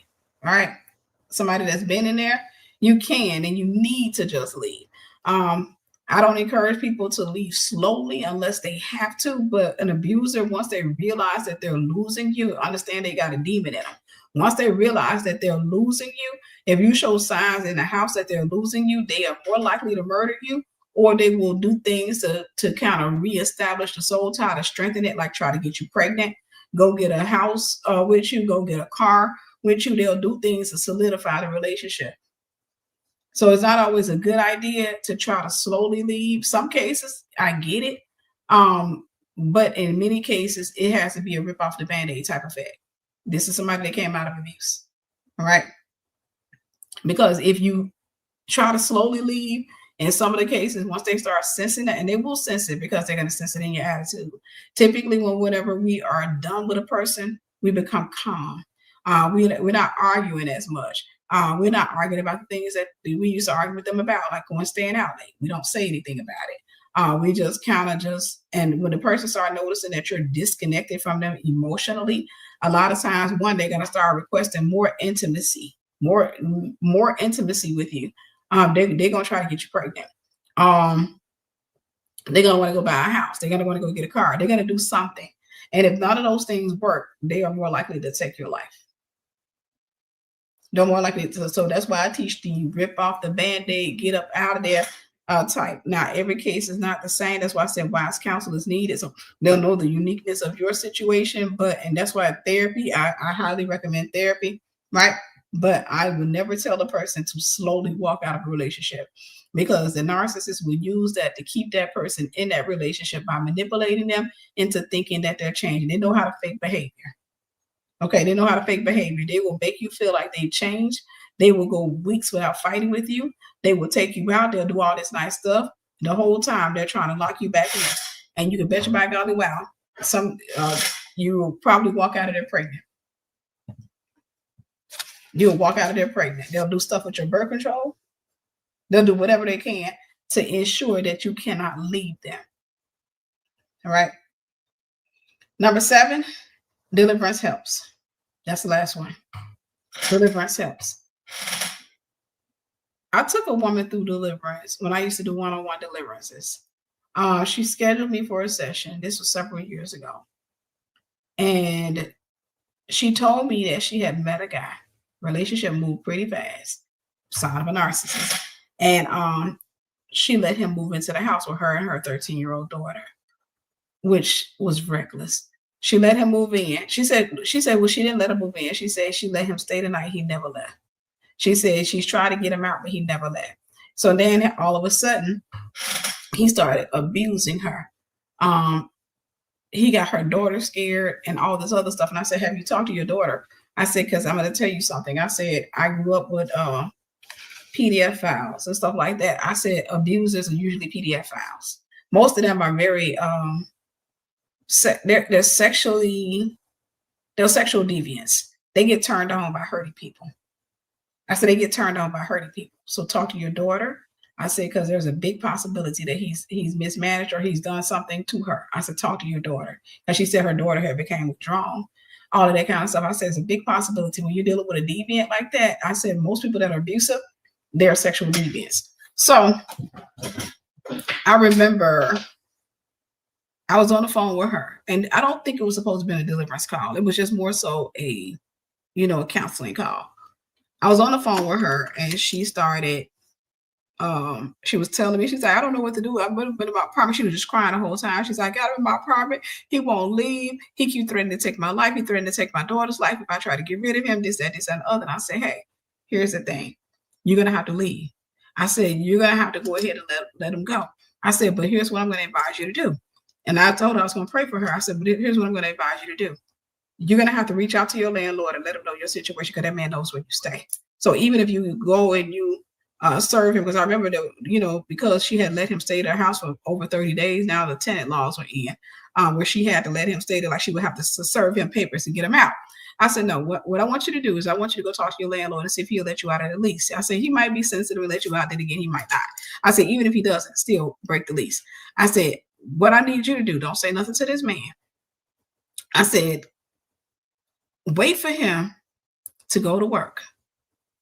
And I said, pack your stuff and your daughter's stuff, whatever you need. And the rest of that stuff, the furniture, leave all that. I said, pack your stuff and leave. I said, if you got family that you can stay with that he don't know nothing about, go stay with them or go into a shelter. I said, leave him in that place. He can't afford to pay for that place on his own. I said, but leave him in that place. I told her, I said, talk to your daughter, because chances are something happened. And I told her, because she was in New York, I remember telling her to go, what church to go to in New York. I was like, hey, they do deliverance over there. You need to go through deliverance, what have you. Right? So I remember at the end of the call, I was praying for her. I wasn't planning on turning it into a deliverance, but the Lord turned it into a deliverance prayer. Turned into a deliverance prayer. That child started manifesting like crazy. I'm calling demon out. That demon started manifesting like crazy. She was like, what? She was vomiting up. You know why? When you're dealing with an abuser, 9 times out of 10, what attracted that abuser to you, you already had a spirit in you. that needed to be cast out. That spirit in that person was drawn to that spirit in you, but they will also deposit spirits in you. Okay, they're gonna also deposit spirits in you, which makes it easier for them to find you. So because you will be drawn back by that spirit. So I ended up taking her through deliverance, and I'll never forget, she was vomiting the whole time. You could hear that. She's like, what's going on? I remember she said she was sitting in a car. He was in an apartment. And I was like, yeah, you got to clean that car out. Thankfully, I don't think she got it messed up too much. But I told her, go back up in there because I don't want him to see you out on the phone. And she said I never heard back from her, but she said she was going to take the advice. I said, go and stay at a shelter. I said, or stay with some family members. And I said, you want to start your life over. Talk to your landlord and see if he'll let you out of their lease. And I said, and let him know the situation. You can't stay there because even if he ejected the guy from the place, that guy is going to come back or what have you. And just so you know, all right, safe housing. That's right. Just so you know, and I'm going to close behind this. An abuser loves to use the mechanism of fear. The more fear you have, the more power they have over you. An abuser loves to use a mechanism of fear. Okay? Demons have authority over fear. God has authority over faith. Abusers will always try to intimidate you or scare you into doing what they want. I'm going to tell you something that I did. I don't like fear. I don't like control. I never allow an abusive person to make me, oh my God, please, because that right there invites murder. Okay? That right there invites murder. You need to get out of the relationship. You need to walk away from the person if they're abusive. But one thing that you never show is fear. Because they're like dogs. A dog will come after you when you are running away in fear because you activate the prey drive. When it's not going to stop them from abusing you. Don't get me wrong. I'm not saying that you being a G is going to stop them from abusing you. But in many cases, it will stop the abuse from escalating as much as they want it to escalate because something in them will fear the confidence in you. Okay? Something in them will fear the confidence in you. Like I said, that ex that broke the glass on the wall and held me captive, that's the one that tried to kidnap me. This is a whole other dude, right? I wasn't married to him. The thing that drove him mad was the fact that he was looking for fear in me. He wanted me to be afraid of him so bad. He wanted me to be afraid of him so bad, but I wouldn't be afraid of him. Now, when he picked up that fist and did that, I was like, yeah, let me sit down because he's going to beat my tail. I did not come over here equipped to get beat up. I'm not trying to get beat up. I want to go home and have all my teeth in my mouth. I want to have my head not dented in or pushed out. I don't want no knots on my head. I don't want the trauma. I got enough trauma in this event called life, what have you. So I didn't engage him, right? When he pulled that fist back, I sat down. He pulled that fist back, I sat down. But once I got out of that house and I got in my car, I manipulated him until let me leave. Probably an hour or two later, because he wouldn't let me leave. I made him think that we were still together. I made him think that I was okay, and we were just having a fight. I told him I had to go get my sister. Once I got out of the house, I got home. I became a G again because he lived 45 minutes away. He didn't have a car. We were in our 20s, right? He didn't have a car. When I got home, he called. Cell phones weren't a thing at that time. I was like, dude, it's over. What do you think? What you think? Well, I don't want you.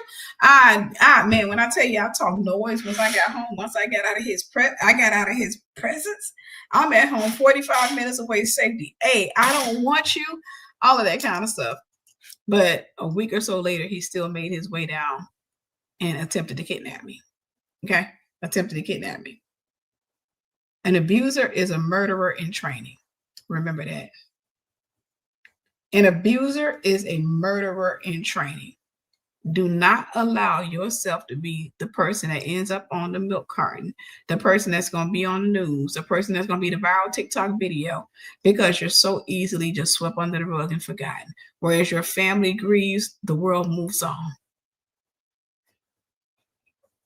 Is that the pew pew guy? No. No, that's another one. The pew pew guy was somebody I dated when I was 16, and I got back with when I was 18. I say my 18th year, I was ratchet in my 18th year. So for those of you who don't know, the pew pew guy was some guy I dated. He cheated on me when I was 16, so I broke it off with him. 18,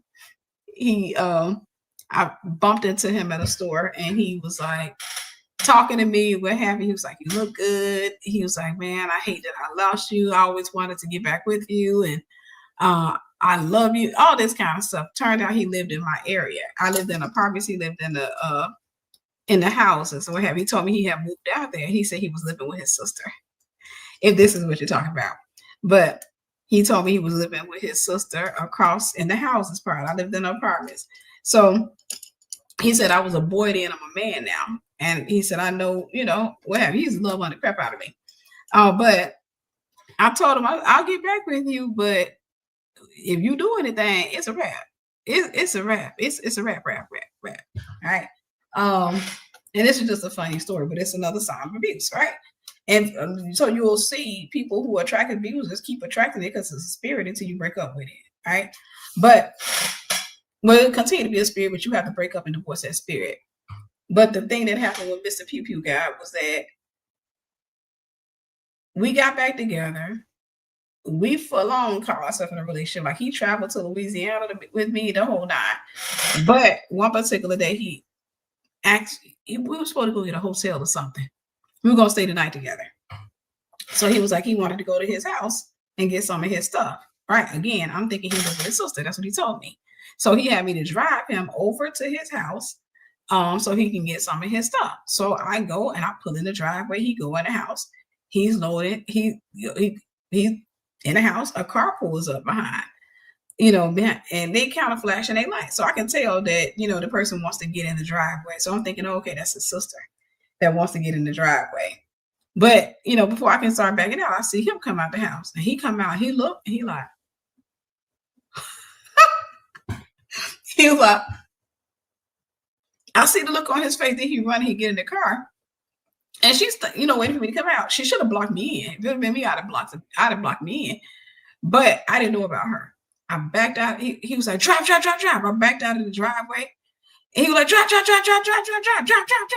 So I'm driving. This girl gave chase, flashing her lights. She chased us around. He was like, drive fast. I was like, who was that? What's going on? He was like, I'll tell you later. He said, just drive. So I speed. I'm hitting corners. I'm talking about I'm in my neighborhood, right? So I'm doing all this stuff. I managed to lose the girl. Then I pull over my car, and I was like, what was that about? And he tells me, he said, he started crying.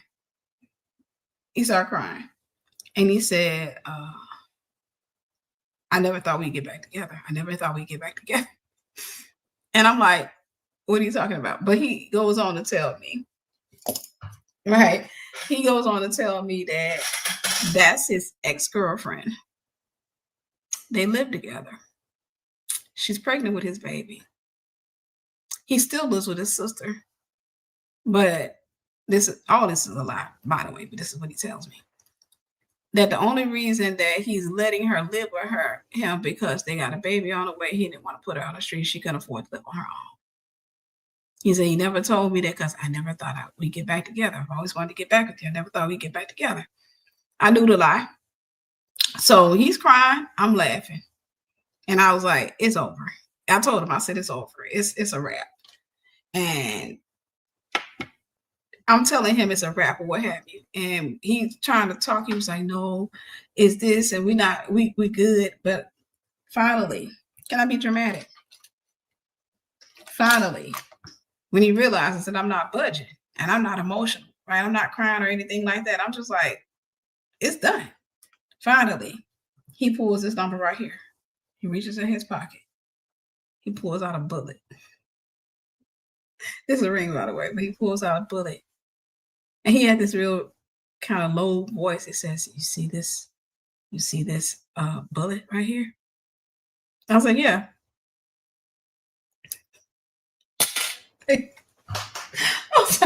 He said, you see this bullet right here? Now I want you to imagine he's looking serious, looking angry. There's tears down his face. This is the bullet I'm going to put in your head if you leave me. He said, this is the bullet I'm going to put in your head if you leave me. And I looked and I was reckless. That's why I was like, was I on the spectrum? I literally started laughing. I laughed so hard, I started crying. I was laughing because I never had anybody threaten me with a bullet. I just started laughing. And he's standing there, he's looking at me, and I'm over there falling over the steering wheel. I said, what a gun at? I was like, where the gun at? I said, what you gonna do, throw it at me? I said, what you gonna do? You gonna do, throw the bullet at me? I said, you gotta say real life, you gonna heat it up and throw it at me? And this is him the whole time. And I was just laughing. I said, get out of my car. I was like, get out of my car. Oh, what have you? It is to say, we bless God that I'm still alive. Okay. Because the enemy used my ignorance, generational curses, and a whole lot of stuff against me. We bless God that I'm still here on this side of eternity. Yeah, I can honestly say, man, I've met plenty of demons in my life and people, and didn't even know I was dealing with demons, but I just laughed hysterically, and I was like, what you gonna do? Throw it at me? I said, you got a cigarette lighter, what you gonna do? Heat it up and throw it at me? I was like, where the gun at? I went home and called my best friend. My mom was at home that night. And I was on the phone with my best friend telling her what happened. I'm up on the phone laughing and crying. My mom came in that room and went off on me. She said, that's your problem. You don't take nothing seriously. Yeah, I'm in there laughing. I was like, boy, he didn't have a gun. And she was like, this man is threatening you with, you don't take nothing seriously. My mom threatened me. I got threatened twice that day. He has some Olympic javelin skills with that bullet. I'm telling you, I laughed that guy to this day. And I'm going to go, y'all. He's not on my friends list, but he sent me friend requests on several occasions. And sent me a message one day. It said, hello, my would-be wife. I went into prayer. I said, ye caught it up, shall I rebuke that spirit in the name of Jesus? I plead the blood of Jesus over myself. Typically, if you've had an abusive father, if you have abusers in your family, that spirit will continue to come after you. And you ask me what spirit that is, the spirit of Jezebel. All right. You likely got a calling on your life or what have you. But when you're broken and foolish, as I was, a lot of times you'll open the door for that spirit and you end up enduring stuff from that spirit or what have you. But no, God is not making you stay with a demon. Okay. God ain't making, if God didn't put it together, then God ain't trying to respect it. God hates the divorce, don't get me wrong. But God brought together, let no man put us under. All right. I love you guys. I'm going to get ready to get up out of here. Before I get up out of here, is there anybody in this room you've never confessed Jesus as your Lord and Savior and you want to do so on tonight? I would love, love, love to invite you into a relationship with the most beautiful, most high God.